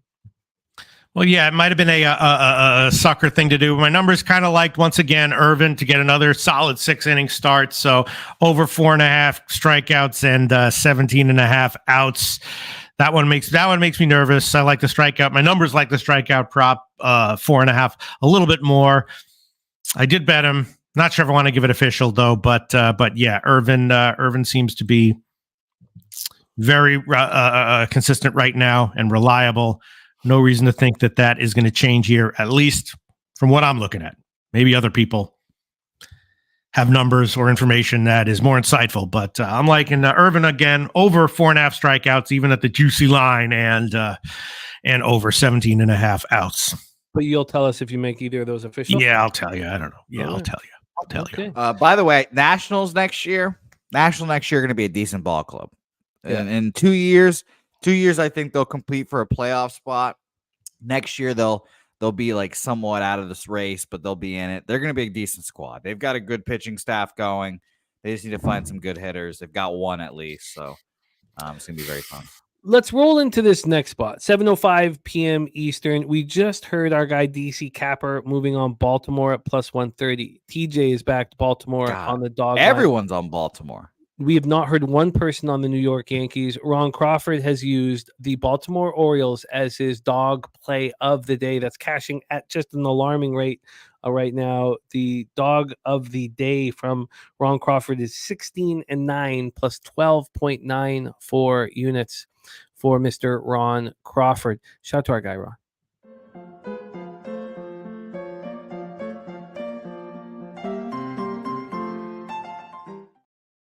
So I can understand, why the Orioles are dogs in this spot. And it's just because of what Nestor does in the Bronx. I mean, he's just lights out at home. I know he hasn't had a very good season, but at home, he's just He just loves it. 1.77 ERA, 191 opponent's batting average, 44 strikeouts and 6 walks. He's just rolling. The Orioles don't hit lefties. Haven't since May 15th. 230, 674 OPS. And the Yankees smash righties. Everybody on the O's here. And I mean, Suarez has looked phenomenal this year. Can he keep doing this after not being in the league for 7 years? I mean, this is a real test. Stacks play today. Adley, Rutschman over 1.5 bases. Stacks has cashed 8 straight. So let's talk about this one and set this one up. We'll start with the weather in the Bronx. 85 Fahrenheit, 11.2 miles per hour right to left, slightly in. Dies down to 9.2, stays very, very slightly in. Lex Steele says Nestor bad this season. I mean, he's allowed 12 home runs, but he's got a 3.59 ERA, 1.12 whip, and 80 strikeouts and 87 2/3. There's J-Dub on the Yankees -1.5. Kelsey in the house joining us. Nice to see you. Bruce Cotney also on the Yankees as well. Shout out to Okay, you, so Bruce. some Yankee backers are coming out of the woodwork. Let's get into this total. This total opened up at 8.5 at -113 to the over at 4:36 p.m. By 9:20 p.m. it moved to 9, which is where it's been, and it's slightly juiced to the over. So there's offense expected. When we get to the money line for this one, we have the Yankees right now at -134. They opened up at -145. So we've had a 10-cent move towards the Baltimore Orioles. And when we get to the cash flow for this one, you have 82% of tickets, 80% of cash on the over. And you have 85% of tickets, 85% of cash on the New York Yankees. Very, very interesting spot here. Jose Bouquet, take it away. Yeah, I think this is obviously a fascinating game here. Is there a possibility, Jimmy, that the New York Yankees were looking past the Red Sox on Sunday Night Baseball and were more interested in this series? Is that a possibility? I don't know. I'm a little worried about that. But I am very interested in the Orioles, obviously, with everyone else. BJ, I forgot his max bet on the Orioles as well. Sorry, keep going, my man. Yeah, I mean, I agree with you, BJ, there, and it's nice to be on the same side as you, BJ. I like Albert Suarez enough, and the Yankees just looked bad in after the win against the Reds. They just looked bad team. I don't know.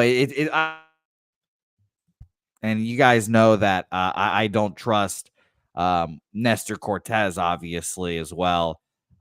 Let's check out. I wanted to double check here. Orioles against lefties. This month thus far, they are 25th, 83 weighted runs created plus so far, so just not good. Full season, they're second best still after all these struggles. Is there, like our guy Morgan Spooner would say, some regression back to the mean there coming? I don't know. I honestly do think so. This is another game where I consider betting an over. But I'm hearing Nut Flush Allen in my head right now, just saying take Orioles team total over here and move on. So I'm going to look up what a team total over price is right now. And I hope Nut Flush is still watching because I can, in fact, hear him in my head. But no, you made him so angry. He smashed his Pepsi truck into a tree and lit the shit on fire, walked off into the desert. He's not pleased with some of the decisions you've been making at this point. That's fair. I'm only getting 4.5, which sucks. I was hoping for a 4. But I'll take a 4.5 here for the Orioles, I suppose. I'm getting 4.5 plus 115. Well, let's hear what Peter Loshak has to say. But if anybody ever sees a giant Pepsi truck on the road, Nut Flush Allen driving, our guy, Nut Flush Allen, take it away, Peter. This is going to be a pass for me. Suarez has been quite impressive, and it's nice to see, but they were relatively easy assignments relative to, I don't know, not to take away anything he's done, but this is a tougher assignment, of course. Cortez, obviously, I don't quite trust him, but he's much better at home. Free play, yeah, I'd throw it on Baltimore at the line, but definitely a pass for me. I'm going to pass. I'm not going up against you guys and the market move. I'm not going to expect the Orioles to start hitting lefties. I'm going to stay off. Moving towards the over. I'm not going to pretend that Albert Suarez is, young Babe Ruth. He's not been in the league for 7 years. I love that he's earned his spot in the rotation, but what about young Johan Santana? The numbers that Santana produced, people don't realize how good some of those seasons were. Yeah, it's disgusting that he's a one ballot, 1 year, a Hall of Fame guy and dropped off. Disgusting stuff. Anti-Venezuelan bias, of course. He was also pitching he was great at home. He was perfectly tailored for that park, which is very pitcher friendly at the time. Wow. We talking New York? Talking Johan Santana. Minnesota. Mets I didn't know we were talking Mets or Twins. Yeah, Minnesota. Sorry about that. Yeah, Twins. Johan was pristine. Sounds like Peter wouldn't have voted for him either, Jose. So. Yeah. Oh no, I certainly would have. I love the guy. I mean, you can only pitch where you're pitching. If you have success where you're pitching, Pete has some anti-Venezuelan bias, Jimmy. I got pro-Venezuelan bias. I want to go hang out there with you, Jose Bouquett. No, Jose doesn't go to Venezuela. He's no. Okay, I'll go by myself then. Fuck it. Yeah, go by yourself. Pete, sure. You'll get kidnapped. You'll get kidnapped in like 20 minutes. They'll be like, American Jose, U.S. dollars? Back. I'll be fine. Trust me. Over here. I'll be fine. That's fair. That's fair. We move on. 7:07 p.m. Eastern. Boston Red Sox 38-35. 20-15 on the road at the Toronto Blue Jays, 35-37, 18-17 at home. We're in the Rogers Centre in Toronto, Ontario. The weather is gorgeous up here as it is across North America. The roof will be opened down at the Rogers Centre. 77 Fahrenheit, 8.3 miles per hour, right to left, dies down to 7 miles per hour.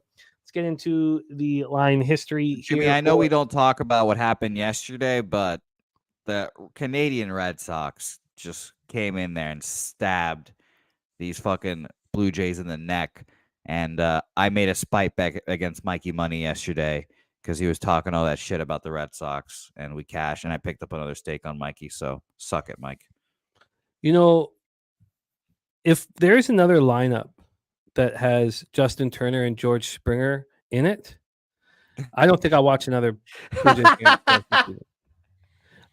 I mean, are we not looking at the stats? It's impossible that that's the best lineup. Because, Horwitz has to be leading off there. We're not putting out the best players available. Why? Why? Because of the names on the back of their jerseys. Look, Turner and Springer are fucking done. Now, if you want to have one in the lineup because of a lack of options, which I disagree with, then you can have one. But if you put both in the lineup, then fire Schneider, fire fucking everybody. It's absolute trash. I can't deal with it anymore. Like, you're not putting the best lineup on the field. Now, this is a bet I've already moved on in this game. Now, I'm obviously not sitting here moving on the Blue Jays, but I just can't comprehend what are the reasons for analytics? What are the reasons for the statistics? If it's just going to be the names on the back of the jerseys, I hope that Schneider doesn't look at another box score again. And I would like to wait for him outside of the Rogers Centre with the ski mask on. We call that the Dabby Cab, by the way, now, because he basically begged for someone to break Porzingis' leg on Monday, on Medicaid Monday. So, yeah, Dabby Carrigan. It's just absolute trash. TJ says took Boston for pretty good size, crossed a couple books at plus 100 yesterday. I will look to sell some for profit if Toronto gets to plus 110, but he's big on Boston here. We have Tanner Houck going up against Chris Bassett. There's been a lot of talk. There's been a lot of meetings. There's been a lot of stuff with this baseball team trying to get them right. And I thought Gaussman kind of called out the offense in a really good way, not in a way that's going to hurt the clubhouse. And I think that Bassett is a quality character pitcher who can step up for this team. Tanner Houck has been very good this season. 7-5, 2.08 ERA, 0.95 WHIP, 89 Ks over 91 innings. Tanner Houck has allowed 2 home runs, 2 in 91 innings. His last start, 6 innings, 8 hits, 3 earned runs, and a 9-3 win at home versus the Phillies. On the road, he's been excellent. Excellent. On the road, 4-2, 1.66 ERA. 38 innings, 40 Ks, 8 walks, 173 opponents batting average. Chris Bassett has had a kind of an okay year. 6-6, 3.56 ERA, 1.40 WHIP. Now, we would have taken those numbers if you offered them to us. Coming off a nice start at the Brewers, he didn't allow a run over 5 innings. It was the bullpen doing their thing. At home, he struggled a bit. He's not been very good. 267 opponents batting average, 16 walks over 39 a third. The Red Sox are smashing righties, 264, 784 OPS. But I do like Bassett, and I did like the matchup here with both pitchers against.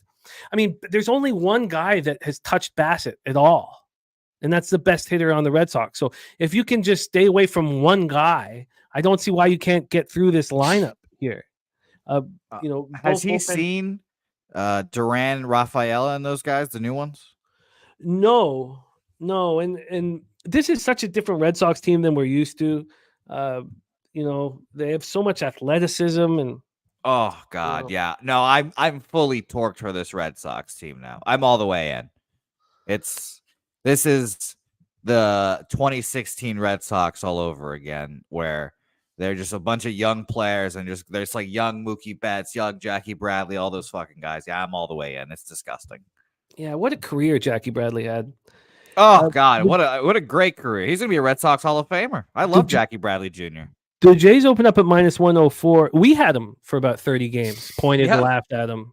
And then you had Washington on fire. He came back to the clubhouse. All his jersey had been lit on fire, and we never saw him again. Yep. Opened up at -104. The Jays are now +106. So a move towards the Boston Red Sox. From a total standpoint here, imagine Jack Bradley having all that athleticism, but not being able to swing a bat.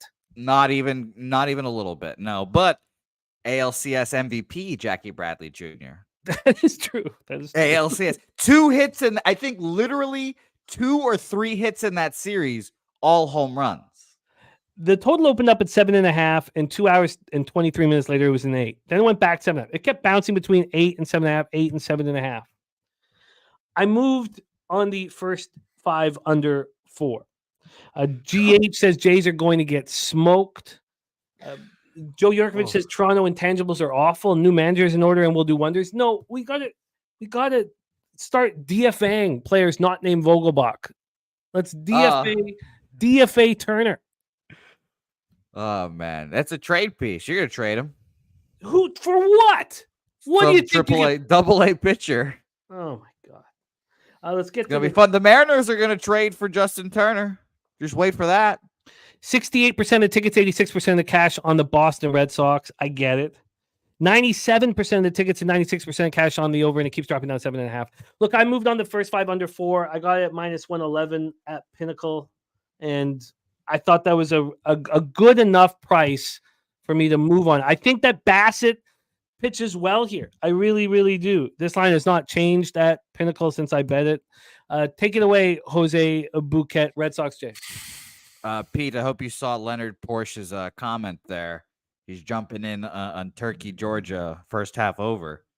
He's got it at even money right now, so he's jumping. All right, yeah, it is. My friend Leonard. Oh, and they got it. They got it. There you go. There you go. And Turkey scored. I had the Turkey team total as well.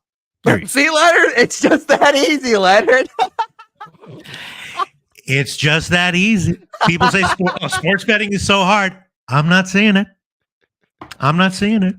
Oh fuck, that's funny. Yeah, Red Sox win this game. The momentum is going. This team just took 2 games from 2 of the best teams in baseball. They just won again. Spite bets, spite bets are extremely profitable between the 2 of us, Jimmy. I will say, I think 90% of those spite bets come against Mikey Money. I do. Agree, God bless you, Mikey Money, for that. That's why we appreciate and love you, Mikey. God bless you. There's other reasons. But yeah, Red Sox. Shout out to Leonard Porsche Jr. That's a guy who knows how to surf the ebbs and flows of luck in life. Who knows how to work with the universe? Shout out to Leonard Porsche Jr., baby. Yeah, I was trying to give Pete a little anxiety there, make him sweat a little bit, but no. If I had seen that, I would have been like, "Oh, we're gold." Yeah, that was nice. I should have jumped in with you, I guess, Leonard. But shout out to you. That's hilarious. Red Sox money line. They keep the streak going. This team is, like I said, starting to feel themselves, starting to feel good. And I like this team where this is going now.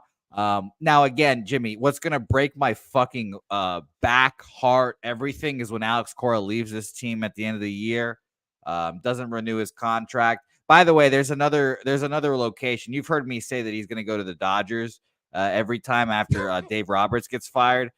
He's going to go to the Phillies apparently now. And yes, Kelsey, you're 100% right. Mikey does have a very sittable laugh. Cost you $10 if you want to park. Do it. Jose, how much? Yeah. Very sittable lap. But yeah, I'm on the Red Sox. Funniest line of her short career here with us. 2-0 Turkey. And Turkey scores again. God, sitting here doing Look nothing. at that, All Pete. these guys are Never in doubt. We weren't worried about it.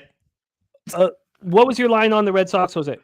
-117. Shout out to the people that got in early. This line opened up at Red Sox even. It's flipped. So this team is just, like I said, they're on a roll. And I think the best part about it too, like I said, Alex Cora on the last year of his deal, but he's just relaxed. He doesn't give a fuck. Like he's talking in the media, like he's just so relaxed, and it's translating to the team. Jarren Duran has been a top 3 outfielder in fucking baseball this year. He has been phenomenal. And I cannot wait. And like I said, this Red Sox team, it's missing its second best player. And Willie Abreu is very good. The 6th seed runs through us, Jimmy. The 6th seed in the playoffs runs through the Boston Red Sox. Good fucking luck to all you wild card teams. That's laugh out loud funny. Have you bet them to make the playoffs? No, I haven't. I need to though now, apparently. What are they to make the playoffs? Yes, you need to. Yes, you need to. That was no goal. That was no goal. So, but still. Yeah.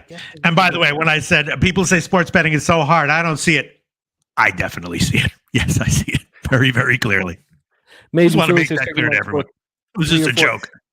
Peter Loshak, please enlighten us on Red Sox Blue Jays at Rogers Center this evening. I'm on the first 5 under 4.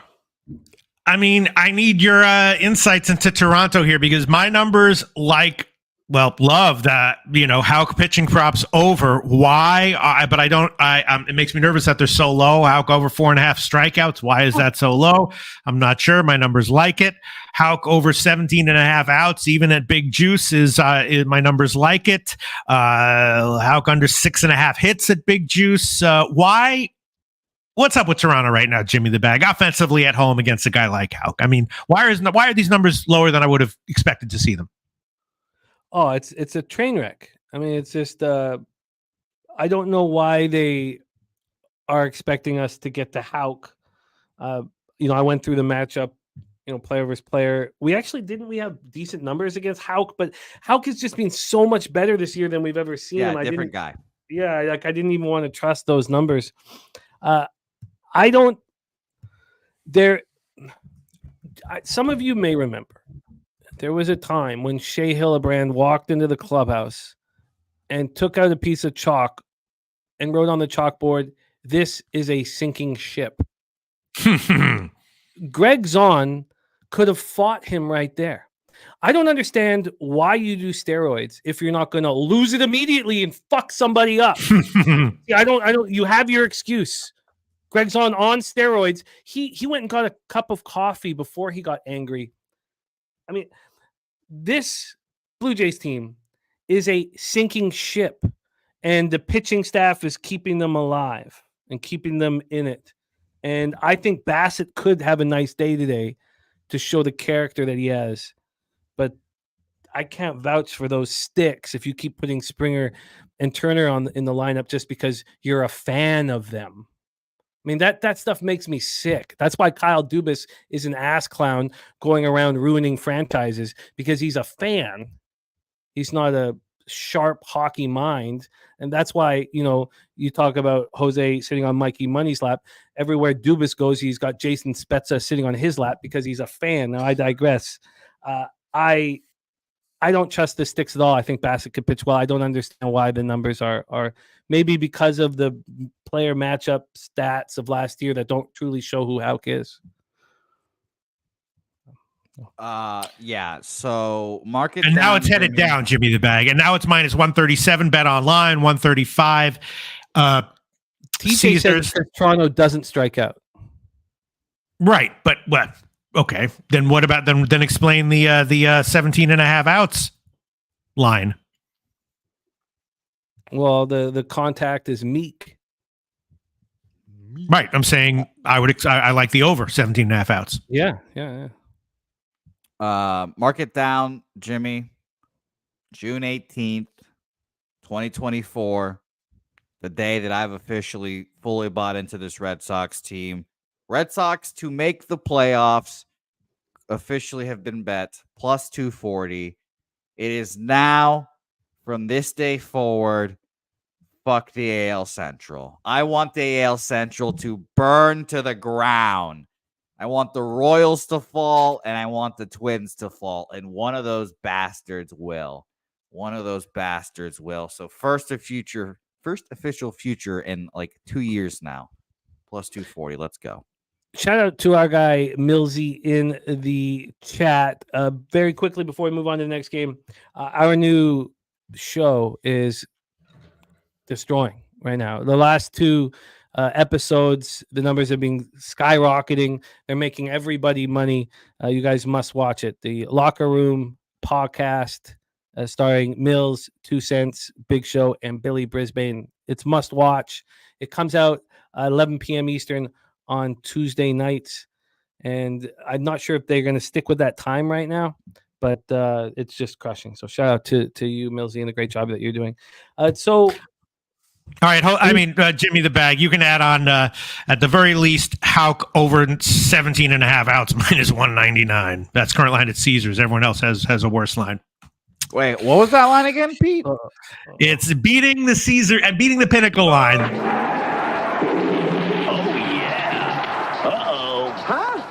Give a shit. Whatever. Gives a shit. I mean, come on. What's minus 199?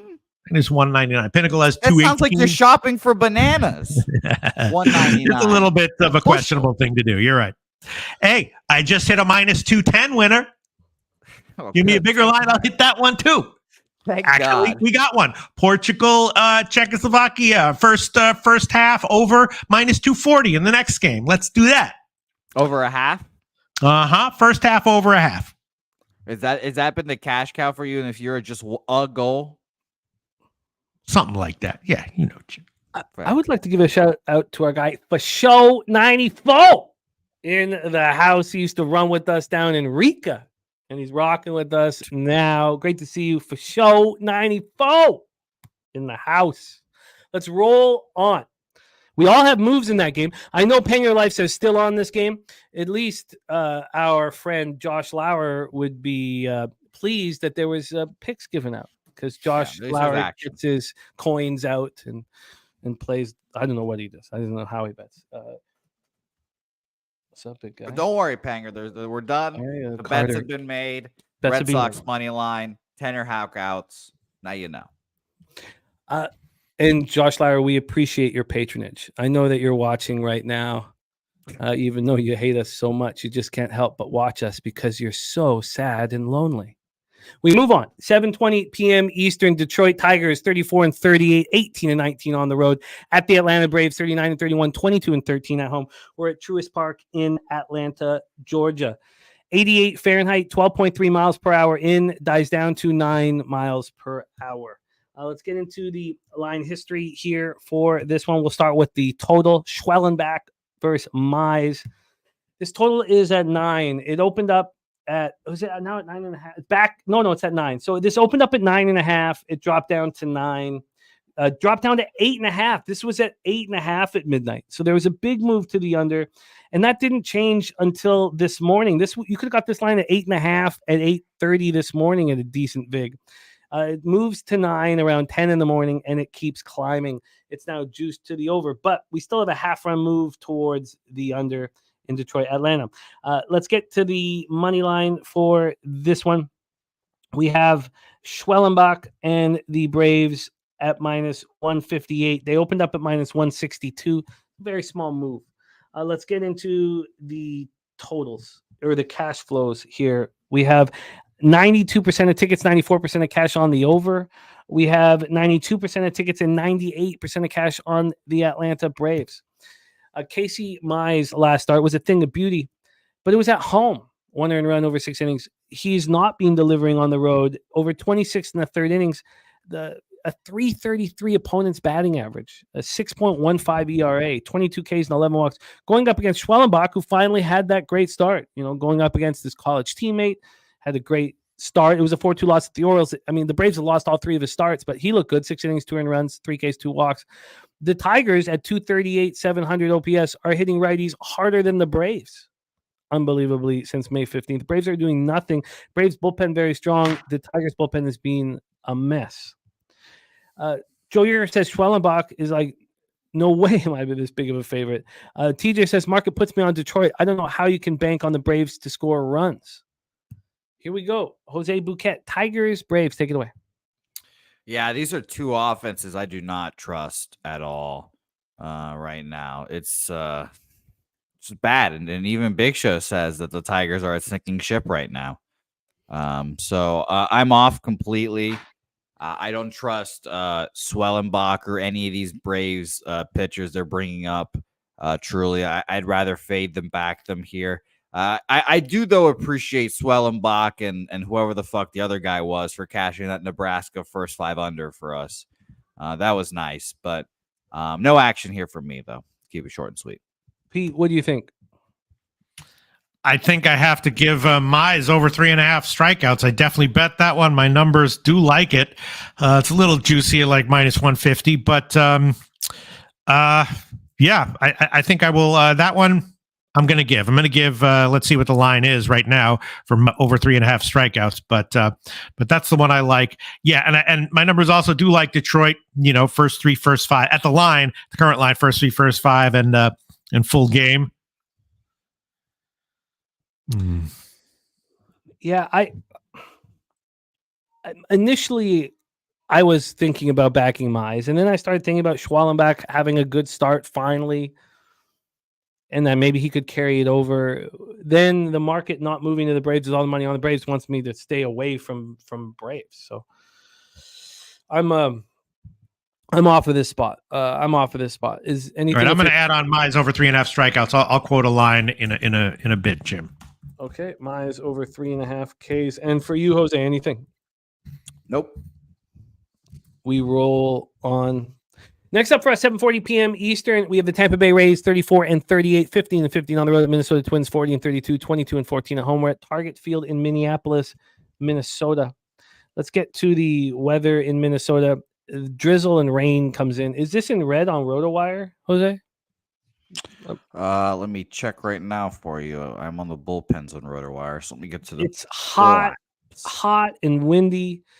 It's 81 Fahrenheit. The first pitch feels like 87. 16.7 miles per hour wind across the diamond, and then it gets up to 19.9. It's in red. Yep. So it's just drizzle and light rain. I don't know. It doesn't. The game should start, so I'm not entirely sure exactly how you're going to do it. Joe Yeager says Mize is your guy, Jimmy. Yes, I'm a Mize guy, but I can't back him on the road at this point. AOD says I need a Southtown 101 burger. Man, they got peanut butter burger, man. I could eat that peanut butter burger right now as well. Aaron Savali going up against Pablo Lopez. Savali 2-5, 5.20 ERA, 1.33 WHIP. He's not been very good this year. 14 home runs allowed over 72 2/3. His last start was good. Solo shot he allowed. Now the weather was in his favor in that one. 4-3 loss at home. Oh, it was at home. Why did I think that was a Wrigley game with the wind blowing in? It was at home versus the Cubs. On the road, he's been terrible. 296 opponent's batting average. Now, it's only 29 2/3, but he's been so bad.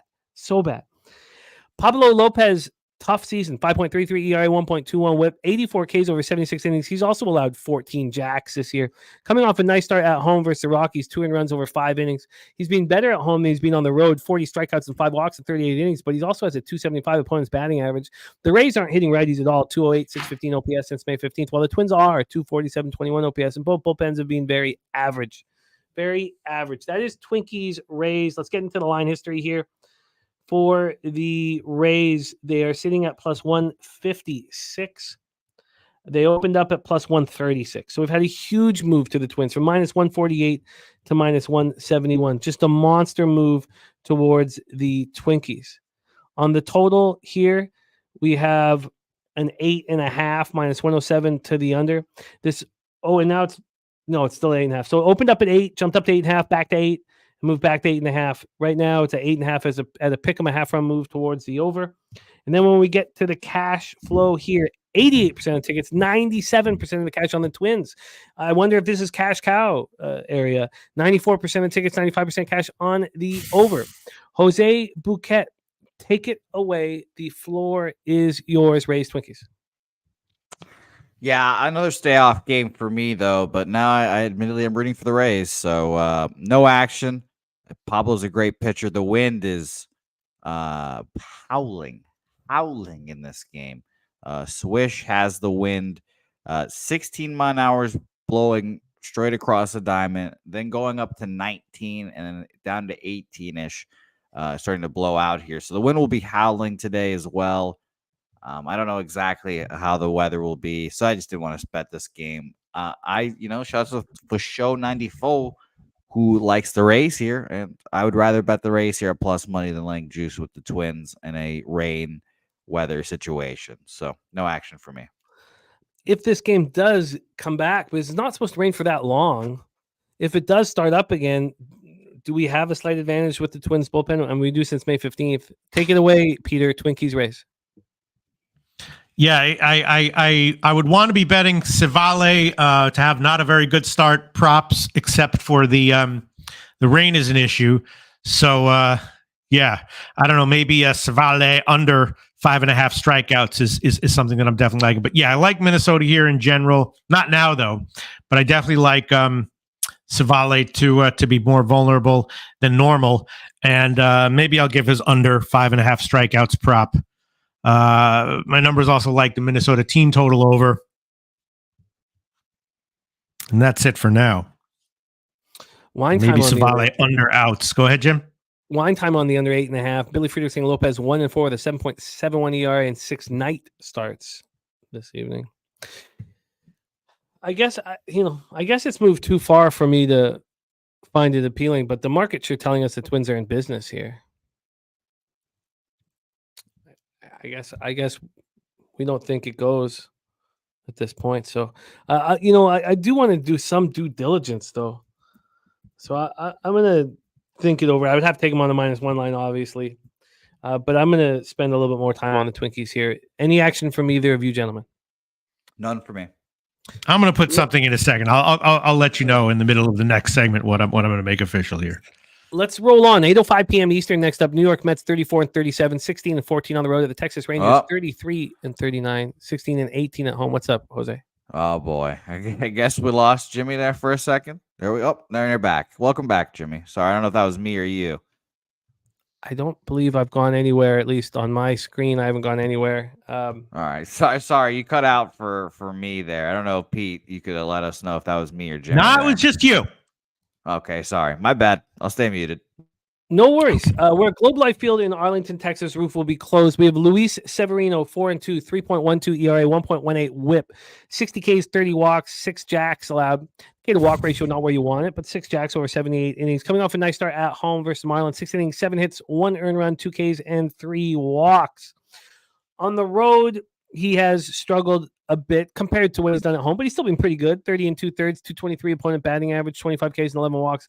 Lorenzen coming off a beautiful start in a 3-1 win at the Dodgers. 220 opponents batting average at home. His K to walk ratio is not very good this year. So he can't get the strikeouts when you need them, but he has been very good this year. Mets first righty since May 15th. They're hitting hard, 255, 746 OPS. And who would have thunk this, Jose? Since May 15th, the Texas Rangers are the worst team in Major League Baseball against right-handed bats. 206 average and a 595 OPS. Both bullpens have struggled, especially the Mets bullpen. So let's take a look at the line history here for this one, and we will talk the cash flow and give it over to Jose Bouquett. This total is at 8.5 -116 to the over. This is bounced all over the place. Opened up at 8 as a pick 'em, jumped up to 8.5, and then back to 8. and back up to 8.5 again, and got up to 9. This was at 9. Now, it wasn't a real 9. It was plus 104 to the over, minus 117 to the under, and then back to 8.5. We still have that half-run move towards the over. So line moving towards the over. On the money line, we are sitting here with the Texas Rangers at plus 103. They opened up at minus 103. So a slight move towards the New York Mets. And then when we get to the cash flow for this spot, you have 96% of the tickets, 98% cash on the over. And you have 50-50 on the tickets, but 83% of the cash on the New York Mets. So big bets coming in on the Mets. And it seems like the books are taking account of it, as there has been a slight move towards the New York Mets. Is there been enough of a move? Take it away for us, Jose. The floor is yours. Yeah, I'm, Luis Severino guy. He's been the head of my rotation, I guess, this year. And I believe in him. Real question is, do I take these guys' first 5 full game and I look at the bullpen splits now this month? Again, 18 days, whatever. 2.68 ERA for the Mets. That's sixth best in the league. 3 FIP. So still pretty good. And if you wanted to calculate it by WAR, 5th best bullpen WAR over that time as well. So goddamn have the Mets screwed me over many a times this year on a full game bet with their trash ass bullpen. But goddamn, I'm going back to the well. Mets money line here. I need to refresh my page real quick. Minus 113. New York Metropolitan. Jose on the New York Mets. Peter, what is your plan? Sorry, Jim. I'm just looking at some cricket lines here. I think I'm going to take England. I think I'm going to take England over West Indies at like minus 115 tomorrow. This one, let me see. Yeah, Severino has been quite impressive, getting grounders recently. And of course, Lorenzen has been great. My numbers indicate that he's gotten quite a bit, quite lucky. So I was liking Texas in the under here, but I'm not sure if I'm going to. I can't give either of those as an official play. Slightly in Severino under 4.5 strikeouts, and slightly in Lorenzen over 17.5 outs, but can't give either of those. And Savali, I wanted to give under 5.5 strikeouts, but it's down to 4.5 and plus money everywhere, so I can't do that. I'll also say this Rangers team is done. By the way, they're not making the playoffs. I'll say it again. This is a get healthy, enjoy the World Series year. And then next year they'll come back with DeGrom, Old Man Scherzer, whatever the fuck they have. Who's the guy from the Reds that they got that I'm forgetting his name? He was okay as well. I don't know why. I just want to say Homer Bailey. But yeah, this Rangers team is cooked, and I think there'll be a fade as well for the rest of the season, honestly. I'd love opportunities to fade him. I don't know if Lorenzen at home is that. I'm not saying it's not. I can understand either side. I'm not going to be able to pull the trigger on this one, but I get it. Let's roll on. Mets minus 113 for Jose Bouquet. We moved on to 8:05 p.m. Eastern. This is a great baseball game. So interesting to cap. 8:05 p.m. Eastern. San Francisco Giants, 1 game under 500, 60-20 on the road at the Cubbies, 5 games under 500, but 3 games over at home. We're at Wrigley Field in Chicago, Illinois. Let's get to the weather first in Chicago. We have 83 Fahrenheit. Feels like 86 at first pitch, and it's blowing out heavy. 15.7 miles per hour out to left field. Let me give this a refresh. It's been a couple hours now since the show started. Let me see if it still is heavy out. Yes, 15.9 miles per hour. Gets down to 13.1, all out to left center. So let's get into the line history of Webb versus Steele. This is fun, capping these guys here. We have Webb and the Giants at minus 104. They opened up minus 102, so 2 cents of action towards him. And when we get to the total, we are sitting here with a 9.5, and it's minus 109 to the under. This opened up at 9.5, and it quickly went to 10, and it spent a while at 10 before it got back to 9.5 at about 9:30 this morning, and now it stayed at 9.5. So from the opener, we've had 10 cents of movement on the under. Let's move on to the total. On the total here for this one, we have 37% of the tickets and 62% of the cash backing Logan Webb and the San Francisco Giants. And on the total, we have 93% of the tickets and 89% cash on the over, and yet it's come back, which is very, very strange. Logan Webb, last start, 5-3 win at home over the Astros. I screwed it up by taking the first 5 under with the Giants' first 5. No, I mean, I didn't parlay them, but I went 1-1 and lost a little bit of vig, unfortunately. But Webb pitched well. On the road, he struggled a bit. 274 opponents batting average, 4.06 ERA, 2-3 over 44 and a third. But he's been great this year, especially at home. And Justin Steele, it seemed like that start at Tampa last out was the sign that he's back 100% healthy and ready to roll, ready to pitch very well. He has not been great at home this year, but the sample size is tiny with 21 2/3. The biggest, outlier statistic, the biggest mess is what the Giants are doing to lefties. And they're absolutely raking. Since May 15th, they're hitting 308 with a 912 OPS.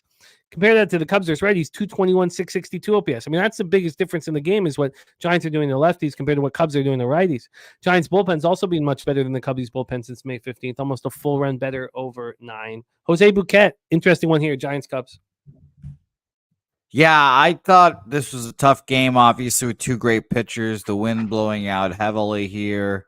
I struggled. And Logan Webb, if any pitcher in baseball can pitch well in this situation, it's definitely Logan Webb. He's a ground ball pitcher to begin with. So I do kind of like the Giants here, admittedly. But the Cubs have been a really confusing team for me personally. I don't know what to make of them, but it would be Giants or nothing for me personally. Peter, what do you think? This has got so many moving parts, this game. Yeah, I did bet. I bet a little bit on Webb under 17.5 outs at big plus money, and I also like the Webb under strikeouts 5.5 as well. I bet that one. I'm not exactly sure where the line is right now, and yeah, Steele also under 17.5 outs at -108. I like that one, and maybe the over 5.5 strikeouts for Steele as well. Those are all leans that I have here. I do believe that that both pitchers will have maybe shorter than normal outings, if not worse than normal outings. I'll make a few of those official. Let me just look around here for a sec. DC Capper on both the Giants and the under 9.5. Billy Friedrich says Cubs are 1-8 in games that Steele has started this season. The Juice says Cubs offense been ass. Why are we betting unders, 4s, outs? And K's, you mean Logan? I think he was talking about Justin Steele unders. You weren't talking about Logan Webb unders, were you, Peter? Webb under 5.5 strikeouts. Okay. Yeah, minus, and I will make that official. -134 current line at Pinnacle. I'll shop around, and Steele under 17.5 outs as well is something that I'm. Wow! I got it at 108. Now it's 134 at Pinnacle. I'll shop around. I might add that one. Webb under 5.5 strikeouts was what, Juice? Yeah, I'm going to shop around and get the best line. Jose Bouquet, this is a toughie, man. This is a toughie. Yeah, I had no action in it because it was a toughie. But like I said, I like the Giants here. I don't know if I could bet like a team total over, like TJ saying, because I assume it's probably like 4.5, 5 maybe because of this wind. And I still think both these pitchers are very good. So that's why I just lean Giants money line. Cal, since May 15th. Sorry, my son has joined the show. Good. He's broken in. You can let him in. Let him in. Up? Okay. Do you want to say a quick hi? Get over here. Come on. You can't come in like that and not say hi, everybody. Get over here. Yes, he just stormed in too. He sounded like he kicked the door down. Yeah, he did. Jonathan Yim, Uncle Johnny says, "Are you guys going to get together for a Jays game?" I think we're going to get together for Woodbine. We're setting that up right now. It's in August. But I don't know about a Jays game right now. I despise the team so much. I just have a real inner hatred for them all, for all of them, except for Kevin Biggio, who's now a Dodger. And very bad. Still.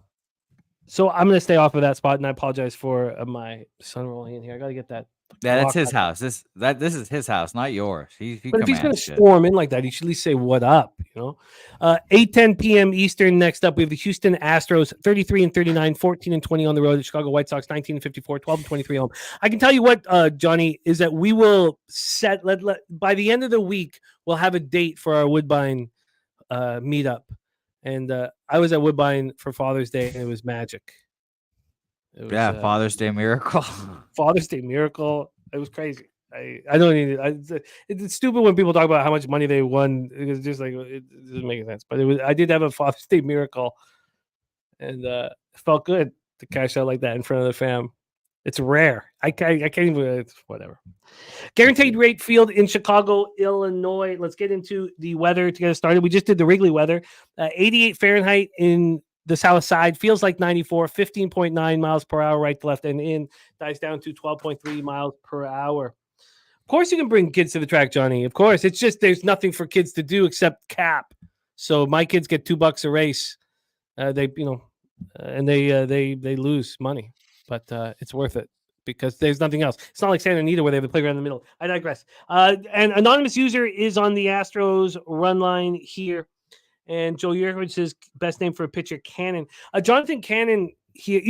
The first thing I thought of looking at these two teams was the Astros need to sweep the series. I mean, wouldn't you want the Astros on the -1 line each and every spot? But there's some interesting stats that were dug out. First off, White Sox are hitting lefties. 263, 754 OPS. First left-handed pitching since May 15th, which surprised me. Now, their bullpen's atrocious. Right now, over 3 runs more allowed by the White Sox bullpen than the Astros bullpen over 9 innings. Framber Valdez coming off a poor start, 5-3 loss at the Giants. He's been okay on the road this year. I'm not sure, why he got lit up so quickly. I mean, we are sure that the Giants are raking lefties, but now you can sort of put the White Sox into that group. Now, the Astros are hitting righties as well. Let's go into the line history here for this one. On the total, we are sitting here with a 9. It's -114 to the under. This opened up at 8.5, got up to 9, and then went back to 8.5. It's -114 to the under 9. So I wouldn't say it's a true half-run move, but it is a half-run move. When we talk about the money line, we have the Astros right now at -182. They opened up at -195, so the market's moving towards the White Sox. And then when we get to the cash flow in this one, you have 95% of tickets, 97% of cash on the over. And you have 91% of tickets and 97% of cash on the Astros, and the line's moving towards the White Sox. Jose, take it away. Are the White Sox appealing to you? Yeah. Mr. Heat called it out early. I like the White Sox here. I'll jump in the car with you, Mr. Heat. White Sox first 5 +0.5 +102. Jonathan Cannon, just hold on for dear life, my man. Just hold on. Astros against lefties, or excuse me, the White Sox against lefties, like you mentioned, have been solid. And the Can Man, I believe in him, I guess, here. I'll take him. It's going to be a fun sweat, I guess. +102. Maybe I should just take the first 5 money line, maybe. But I just believe in the White Sox here. He's coming off a great start off of the Seattle Mariners. And we've talked about how the White Sox are sneaky a good first 5 bet. And it's been fun to watch it unfold here. Now, I'll give you guys the updated standings here. Obviously, your number 1, your best team in baseball, and they'll use units to define the top 10 or whatever. The Phillies, 47-25, 17 units of profit first 5. Damn. But the Chicago White Sox are 1, 2, 3, 4, 5, 6 best, 5 units up, 39-33 this year. Not bad. One of 7 teams that are profitable first 5 this year all year. So, it's disgusting betting the White Sox. I get it.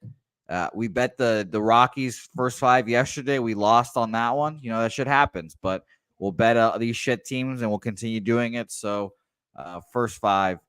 Is what's on my card, +102. First 5 +0.5 at +102.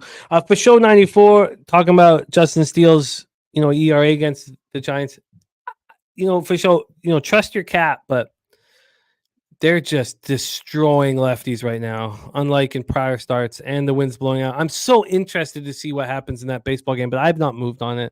Jose's added the White Sox first 5 plus a half and plus 102. Peter Loshak, what do you think of this spot? Well, it makes me nervous. It always makes me nervous when I don't quite understand a line, but I'm going to take Cannon over 3.5 strikeouts minus 145 current line at Heritage. The only way I think that if he gets absolutely crushed, then maybe he won't get it. But when he has bad starts, he still tends to get strikeout here or there. And so I'm going to take Cannon over 3.5 strikeouts minus 145 current line Heritage.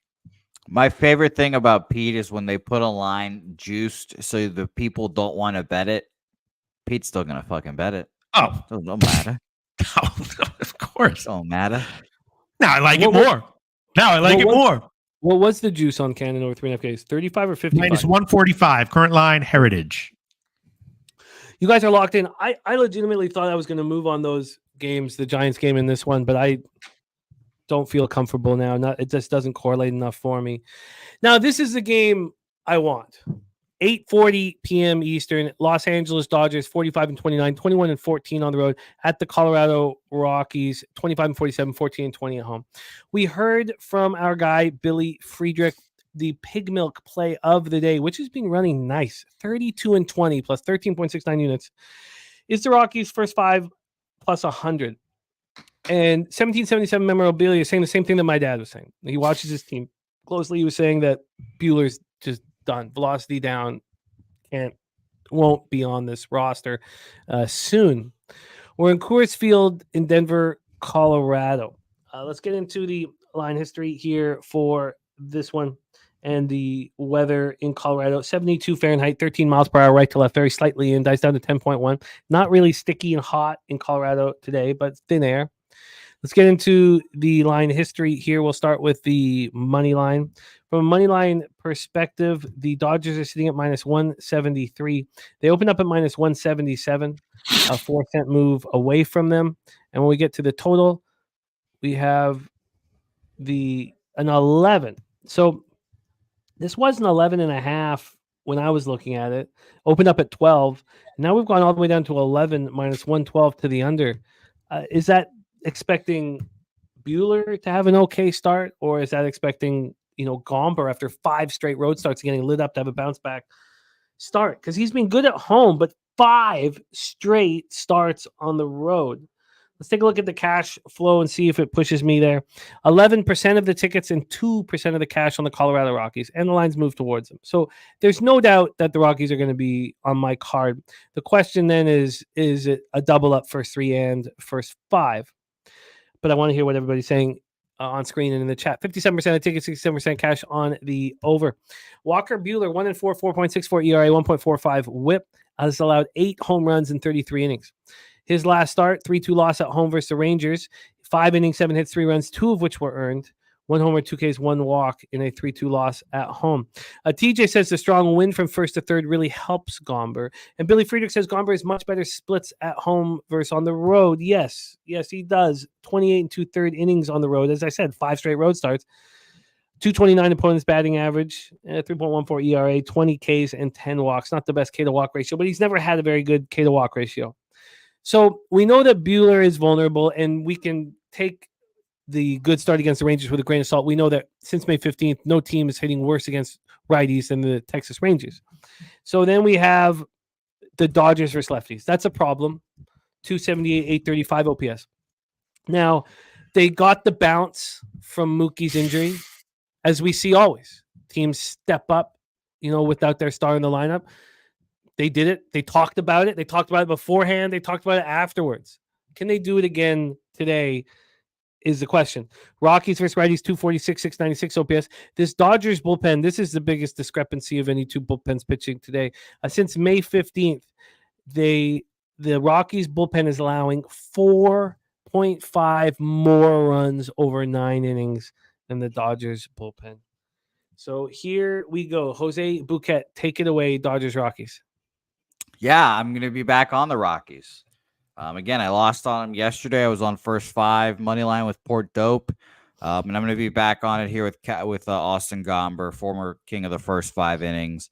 I just looked at his game logs versus the Dodgers here. Oh my God, they're disgusting.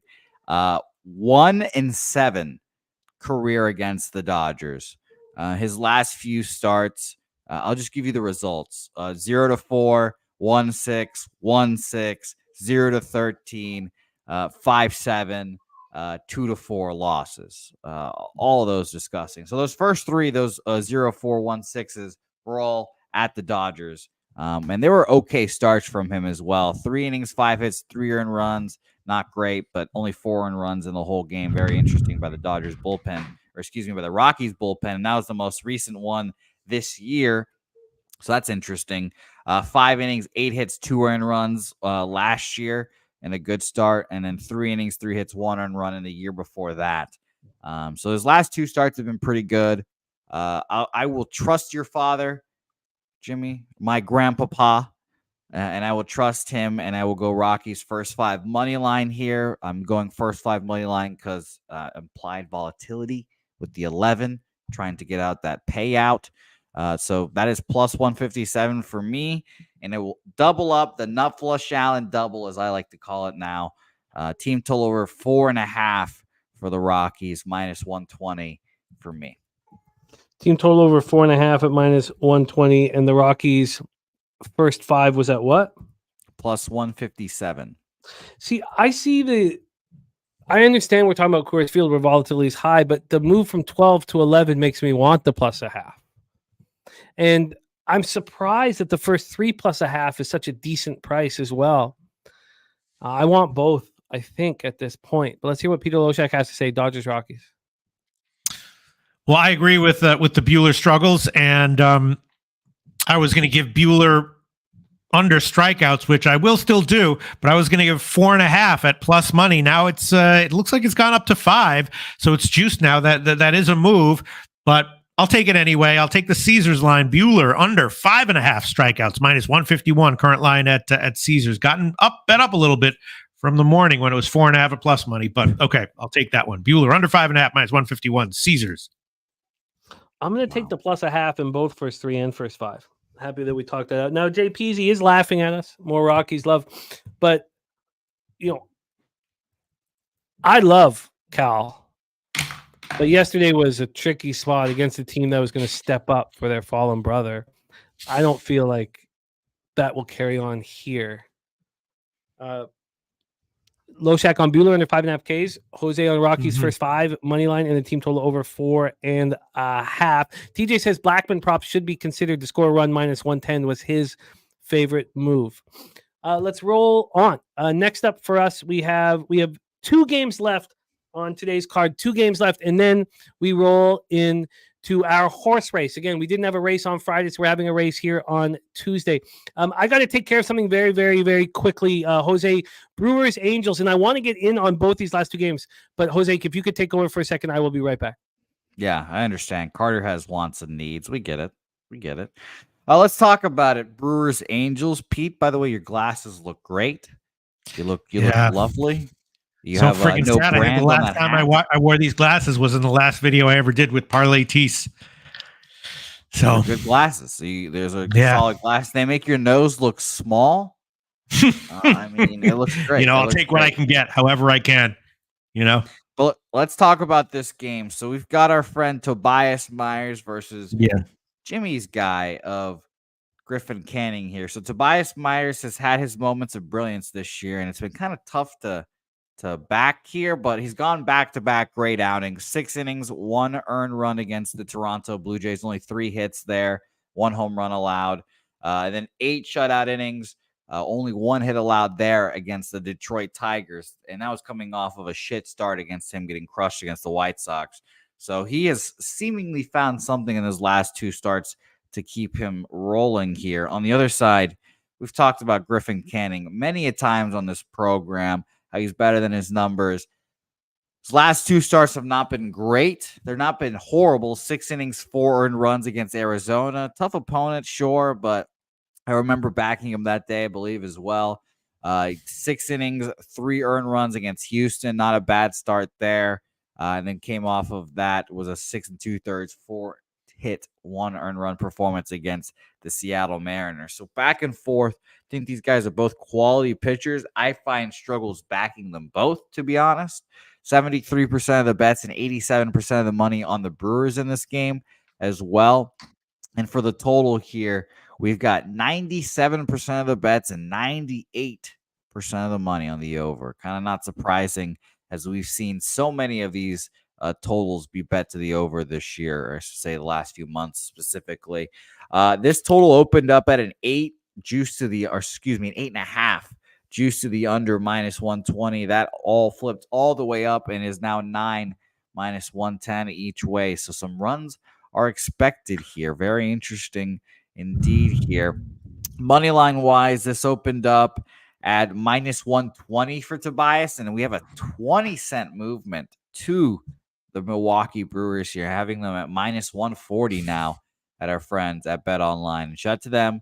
As always, if you guys need a new book, you guys want another book, sign up with them. Use promo code PubSportsRadio. You'll see the logo on our website. Just click that.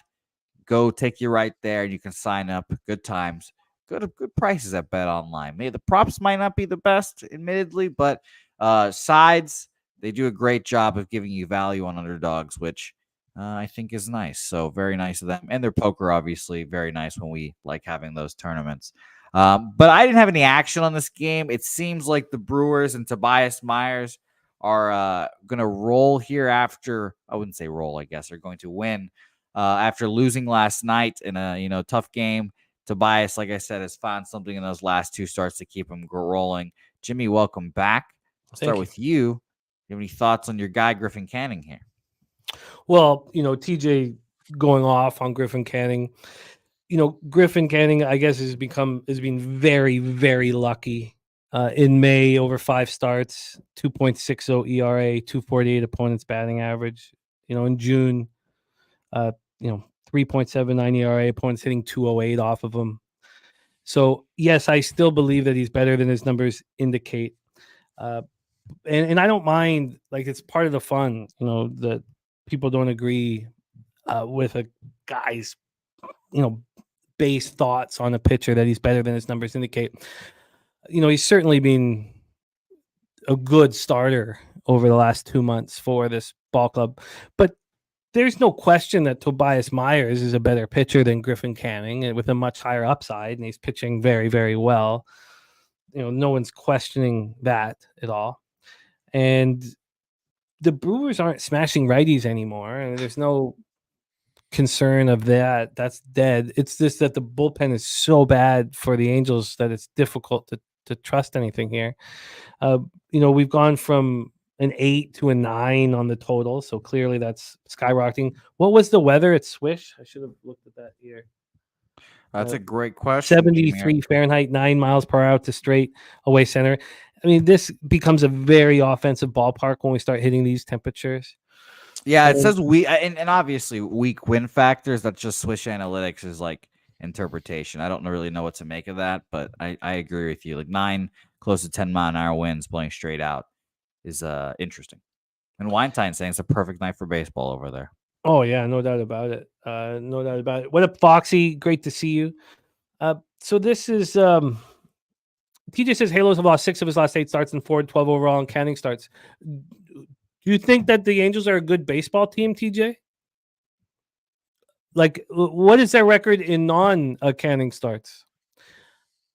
Take it away for us, Peter Loshak, Brewers Angels. Yeah, I'm going to pass on this one. There was nothing I saw preliminarily, and it makes me nervous. It's the whole thing. So I'm going to pass on this one. Total pass for me. I've got a nice ROI back in Canning, TJ. I can pull them all out for you. I think I've picked the right spots to do it. And, I like Tobias Myers a lot. And this move from 8 to 9 doesn't make me really want to make a move. I don't think there's an advantage on the mound with Griffin Canning here. And I think there is times where there is an advantage on the mound with Griffin Canning. So I have no move at this point. Jose, did you move on it? Oh, unmute myself. I did not. I mean, no action for me. with 97 and 98 on the over, the market clearly moving in that direction. I don't, with 73% of the tickets and 87% of the cash, I don't think this is a big move towards the Brewers. Kong's Clip says best bet on the board, Milwaukee Brewers. It's possible. Wow. I love Tobias Myers. I think he's a good pitcher. I think he's a really good pitcher with a high upside. Did you want to add something, Pete? No. All right. Let's roll on to the final spot on the board before our horse race. 9:40 p.m. Eastern with the Kansas City Royals 41-32, 16-18 on the road at the Oakland Athletics 26-48, 15-20 at home, Oakland Coliseum in Oakland, California. We get to the weather here. It's 66 Fahrenheit, 11.1 miles per hour to right field. Dies down to 10. Not a big deal there. Swirling winds. Let's get towards the money line here. We have these Royals at minus 125. No movement towards them, which is absolutely wild. Absolutely wild. We heard a lot of love, and I'll go over the love for the for the Royals. We had a lot of love off the top from best bets from our cappers. This total is at 8, minus 112 to the under. Minus 108 to the under. Open minus 112. So we got a very slight move to the over. Very, very slight move to the over. It's just, this is nuts with Marsh, the way Marsh is pitching. Absolutely nuts. Now, I told you that Hunter Engelhardt, who's such a great capper, he was concerned. He thought, he sent me the message. He says, is KC first five minus a half a trap? He says, seems too good with both market money percentage and tickets, and the player research seems massive advantage, but this line isn't really moving. The Royals are smashing lefties, 295, 822 OPS, and the A's aren't hitting righties at all, 215, 621 OPS. Where is there an advantage? It's with the A's bullpen. It's quite a bit better than the Royals bullpen since March 15th. Marsh is a monster. I told you guys that when we started the year. He's been on my rotation. He looked great in that 4-3 win at home over the Yankees. Didn't allow a run over 7 innings. He's a really good pitcher. He's pitching so well. He's pitching so well right now. And then Hogan Harris, and doesn't matter on the road, 194 opponents batting average. Excuse me. Hogan Harris, though, has been great. I feel like that trip to the minors helped Hogan Harris. He understands at 27 years old, this is his last chance. Coming off that 5-4 loss to the Padres, where he got through a Padres team who has not been hitting lefties that well with 2 runs over 5 innings. Anonymous user is on the Royals. A DC capper is on the Royals. And then when we went over the best bets from our cappers in the chat, there was a ton of love for the Royals. We had Smooth Balls play of the day using Kansas City money line. We had Gerald Jones. That was with a parlay with Milwaukee money line. Gerald Jones with best bet Royals -1. Morgan Spooner is his Pissy Cheerios play today. Kansas City Royals -1. Robert Franklin on the Royals money line. But there's something not right. There's something fishy. Take it away, Jose. Yeah, I agree with everyone here. Like, the Royals seem a little trappy. And as you guys know now, I'm definitely rooting for the Royals to falter. So, admittedly, this does feel like an A spot. It feels like a trap that the books are setting. And I'm interested, Jimmy. I am interested in the A's here. Yet again, and all that money on the over is kind of surprising here as well. I lean under, truthfully, with all that money. But yeah, I think the A's might be on my card full game here. I'd love to hear what old Loshak and I want to see the chat roast me a little bit before I make that bet. But yeah, A's are very much of interest for me. And Chase J makes a good point, and again, he says he'd honestly much rather take the better team for a trap price and be contrarian and take the A's. And he says, if they get me, they get me. But he says, this price scares me all the way away. Reginald saying the Royals bullpen bad too. It's been really bad. Been really bad. It's funny. I think the exact opposite of Chase J there as well. I would much rather take the other side of the trap every single time. And if my shitty team doesn't come through for me, then that's okay. But that's just me. Well, I've gone full circle. I used to only want to just be off the game. And then I did come full circle where I'd rather have the contrarian play and lose than lose with the public play. Yeah. But I hear both sides. Take it away, Peter Loshak. Interesting final game before our Tuesday horse race. Yeah, very interesting. I had low confidence in this one, so it's just definitely going to be a pass for me.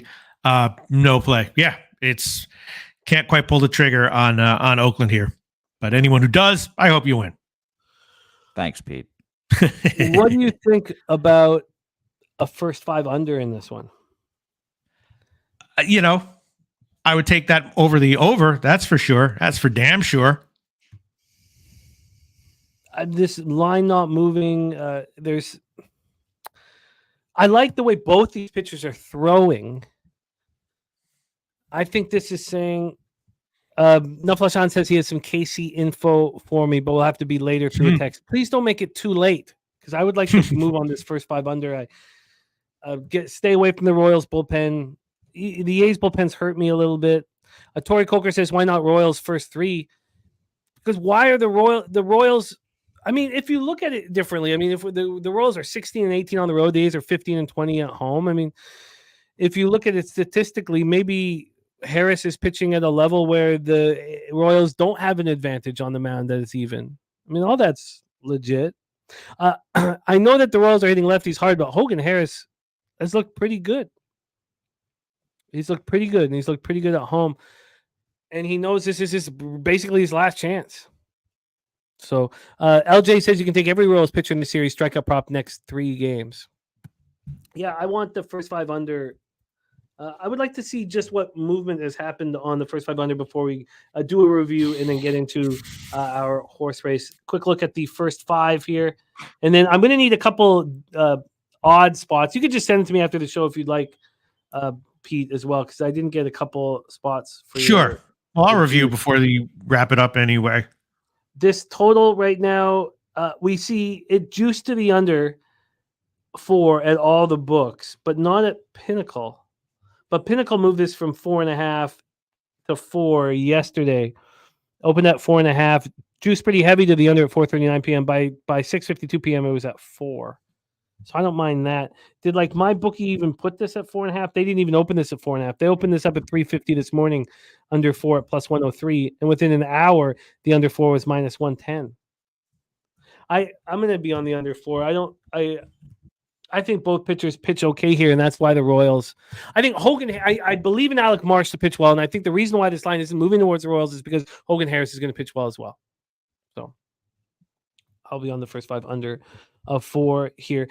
Kong says, "How do we feel about Garrett Cole coming back tomorrow? Also, how do we feel about Baltimore behind 3 games behind the Yankees coming to a 3-game series with the Yankees?" We know what Jose thinks about Garrett Cole coming back tomorrow, even though he looked very good in that last rehab start, 10 Ks. Yeah, I mean, we know that he didn't want to face the Red Sox in his first game back. We know that. I mean, come on. Let's review all action here on the show before we get into our horse race and close things out. The Subhuman Gaucho play of the day is the Florida Panthers and Bobrovsky. Oh, it's a SGP. Panthers money line, Bobrovsky over saves. I think that's at 25.5, and the full game under 5.5. That's just under a 5-1 spot for Subhuman Gaucho. I'm on the Panthers -1 line with just a regular 1-unit bet. I also have the game 1 in series hanging, and of course I have the big future hanging. And then I put in this little SGP with the boost, the super boost, 50%. They'd only give me a $40 super boost, so that's all I used. So I popped that here in the chat. That's by the way, congrats on your successes on the Celtics first game Celtics series. Thank you. Yeah, that was 2-unit bet, and easy. Just sit back and relax. Yeah. So this is the action. So for you guys, it's Panthers money line. First period, double result. Tire Panthers. Barkov over a half point. Panthers first to 3 in highest scoring period, third. That's my action. Let's review MLB here. Justin McKelvey stacks play today. 8 straight winners. Adley Rutschman over 1.5 bases plus 114. Pig Milk play today. Now 32 and 20 plus 13.69 units is Colorado Rockies first high plus half. I'm going to be with him on that one. He's also on Lorenzen over 17.5 outs and Cannon under 16.5 outs. Smooth Balls play today is a Royals Brewers money line parlay plus 206. Billy Friedrich gave us that already. And then I told you about the love for the Royals for Gerald Jones and from Morgan Spooner. Ron Crawford spreadsheet play today's Baltimore plus 145. Rocco Rogers gave us Lodolo over 6.5 Ks at even money. Redbeard gave us Mets Giants together at plus 265. And our guy Slatsy's on the Panthers money line and the over 5.5. Wine Time Sports give us Padres money line. Pittsburgh Cincinnati. I don't know if that's over and under. I hope that's an under. Wine Time. It must be because the 8.5 was juiced to the under. So that must be an under. St. Louis, Miami under 8 at plus 100. Tampa Bay, Minnesota under 8.5 at minus 120. And Baltimore as a dog has to be played, says TJ. He's also on Washington money line. And DJ's best bet is the Orioles money line. Let's go through our action one at a time here. For me, I had one bet that I came in already with, and that was the Boston, Toronto, first 5 under 4. And then I bet the under 8.5 in Cincinnati, Pittsburgh at minus 118. Then these are, I want to look longer at that Padres Phillies game because you guys have a ton of action on it. And I was very interested in the spot. I think I move on the Guardians on the minus 1 line. I want a little bit more time there. I don't have a ton of quantity of action here today. I know that the Twins game may be rained out. I want to look at it a little more because I do agree with that market move heavy towards the Twins. Then the next spot for me is that double up in Colorado. First 3 plus a half, first 5 plus a half. And then I'll be on the first 5 under 4 in Kansas City, Oakland. Jose Bouquett, your action before Pete tells us his. Yeah, this might be a rare day where I have more action than Pete officially here. So we'll start up top. Luis Ariz over 1.5 bases, plus 110, went 0 for 3 yesterday. Padres money line plus 122 and Padres team total over minus 132 there. Pete, since I'm a just person, here you go. Oh, yeah. Uh-oh. Huh? Washington money line minus 117. Orioles team total over 4.5 plus 115. Red Sox money line minus 117. And the Red Sox to make the playoffs at plus 240. The Kings of the 6th seed. Here we come. New York Mets money line minus 113. White Sox first 5 plus a half plus 102. Rocky first 5 money line plus 157 and team total over 4.5 minus 120. And the Oakland A's tonight plus 114. Let's go A's. Pete, tell us your action. Okay, we got in Aussie rules football, Port Adelaide minus 110 over Brisbane. Oh, you only want my MLB action, right? No, we'll take that. We'll take that. We are going to hit Port Adelaide minus 110 over Brisbane. We are going to hit England minus 115 over West Indies. And yeah, we are going to hit Melbourne minus 210 in rugby. Those are all bets that I have personally made. In MLB today, my official plays. Well, of course, Florida minus 1 plus 127. That's an official play for me. And I'll probably wind up betting a few of these shot props as well. Tarasenko over 1.5, Rodriguez over 1.5, Kachuk over 2.5, something like that. But in baseball, Nola over 4.5 strikeouts minus 142 Heritage. Guardians, team total over 3.5 minus 143 Penny. Houck over 17.5 outs minus 199 Caesars. That makes me nervous, but hopefully he'll roll and Toronto won't get to him in some unexpected way. Mize over 3.5 strikeouts minus 151 Caesars. Webb under 5.5 strikeouts minus 132 Bet Online. Cannon over 3.5 strikeouts minus 145 Heritage. I know he's probably going to get hit, but even when he gets hit, he tends to get his strikeouts here and there. So hopefully he won't give up 8 runs in the first inning and then get yanked that way. And then Bueller under 5.5 strikeouts minus 151 Caesars. That's it for me for MLB today.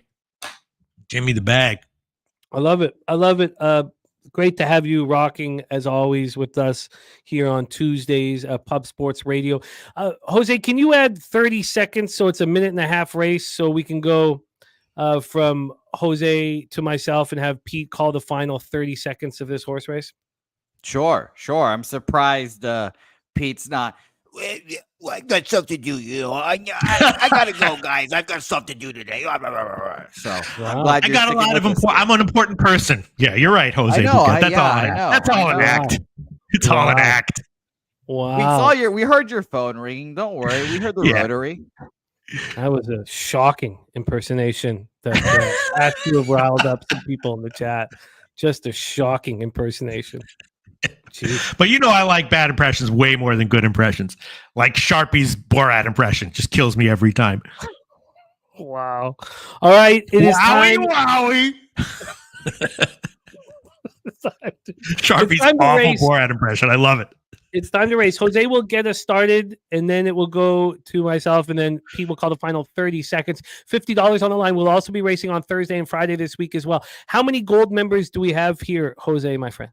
72 gold members here. Shout out to the 72 gold members. Sign up today. You could have signed up today. You could be in this race right here. Like our guy Fosho 94. Welcome back to the Betting with the Bag Pub Sports Radio universe. Join the members club. Get a race. You can get on this thing and win $50 right in front of everyone's face here. American Yankee Franks. Yeah, Yankee Franks is what they say. Not even Venezuelan either. Not Canadian. Nope. American. Just the American. Again, Pete, if you went to Venezuela and they heard you talking English, you're a target immediately. No. Target on your back. I'll go like ¿Qué pasa eso? They'll love me. They'll fucking love me. They'll love them. They'll love them here. All right. Get the straps going. We're racing in San Antonio yet again here. What a beautiful evening here. And we've got a lot of horses starting out in the front and all of them falling back. Besides Fanatical Jim taking an early lead, our friend Top Set Saturated, who's become a staple in this. Director 97, a 3-time champion up at the top of the screen. Nut Flush Allen. This is going to be a tight one, Jimmy. Who is going to come through in these next 30 seconds? We got Ricky, Bobby, Bo Jackson, Fanatical Jim, our friend. He was also a good friend of Vegas Gun, Peter Loshak, our friend. Fanatical Jim right there. Justin McKelvey has moved into the lead. Justin McKelvey and Lexicon making some noise here. Sammy Cromer now on the West Coast. He's also in action. But here comes Jay Peasy. Jay Peasy moving to the front here. But as soon as I say his name, he's backing up. But Jarek White making a move as well. And Little Domo rolling. Pete, take us home. Jarek White on the outside in the lead. Jimmy the Bag on the rail coming up, takes the lead in the center of the track coin with Kent Davies closing in the middle of the track. Jason Meyer in the middle of the track falling back third. Kent Davies extending out with J-Dub in the lead on the outside. Juan Chavez closing a 3-horse tight race. Juan Chavez and J-Dub down to the wire. Juan Chavez closing strong. Iron Eagle with a long, strong close on the rail. Ron Crawford with a stronger close, and Ron Crawford takes it in the middle of the track. Wow. Joey Harb almost became our first 4-time winner. Jeez. Joey Harb can't be held back by anybody. And Ron Crawford, our winner today, Tuesday, June 18th, and Ron Crawford, $50 richer. We love you, Ron. All that you do for us. Now $50 richer. Become a gold member here. We have a bunch of things popping off here for our members. Points are going to be awarded as well from these races. We're going to be breaking those all down for you. Kelly McInnes continues his rough horse racing career. That'll happen. You'll get yours. Yeah. Ron Crawford this year's. Yeah, I would say, I wonder what Ron Crawford's spreadsheet had to say about this. So was today the day, according to the spreadsheet? Today was the day. And remember, the spreadsheet dog is the Baltimore Orioles. Thank you guys so much, all of you. Old E, Leonard Porsche Jr., Kong's Clips, Kelsey, Tori Coker, the Dapper Capper, Joey Marinaccio, Anonymous User 1, Kelly McInnes, TJ, I'm That Heat, Joe T was rolling there, got sniped. DC Capper, Skunt Blaster, TJ Parks, Christopher Commentini. Thank you all. LQJ Dub for show 94. Lex Steele, Rocco, Swiggy, Bankroll, Spence, Chase J, Nutflush Allen, Resident Codes, LJ from H-Town. Thank you guys. Nate Dogg, all of you guys, thank you so much for being a part of the show. Wine Time, Foxy. Thank you guys. Truly, truly. Panger Life, Rants. Thank you guys. Rob McMahon, Fernando Mendoza, Slow Jams, Arsenal, Thank you guys so much, man. Love it. Jose, thank you. Jose, any last words before Peter puts a bow on our show? No, guys. Shout out to you guys. Hope you guys had a great weekend. I did had a good weekend. Not gonna lie, it was lovely last night as well. But shout out to you guys as always for watching the program. Support Pub Sports Radio in any way you can. Hit the like button, subscribe, comment after these videos are done. Let us know what your plays are. Don't forget to go to the website, pubsportsradio.com. There's the shop there. You can get a Jimmy and Pete shirt. Jimmy actually wearing his Pubapalooza 3 shirt right there. You can go purchase that shirt. And look at that. You can't get a Pubapalooza 2 shirt, but you can look at it right there with Pete. Vintage San Antonio swag. A lot of room for those supple breasts of yours, Pete. Yeah, I like that. Sure. Yeah. Sure. That's Sure. right. And you today can look like Peter Loshak and Jimmy the Bag here as well, except for that hat, Pete. That hat is fucking hideous, but it's nice to see you, Pete. I thought so too, but then I saw some like extremely cool people wearing like a black hat with the subtle, thing on there, and I was like, I don't know. I'll just go with it. I respect that. Peter, my friend, could you please bless our action and send us? Yeah, of course. We're just going to say one final goodbye to Tease. Of course, bless everyone's action. In the beginning of the show, I said, we love Tease. It had nothing to do with the WNBA picks and college basketball picks. That's not true. Of course, it had something to do with the picks. Of course it did, Tease. We loved your picks, but you were just a wonderful person. You were a great friend. It was great to have you. Thanks for being our friend.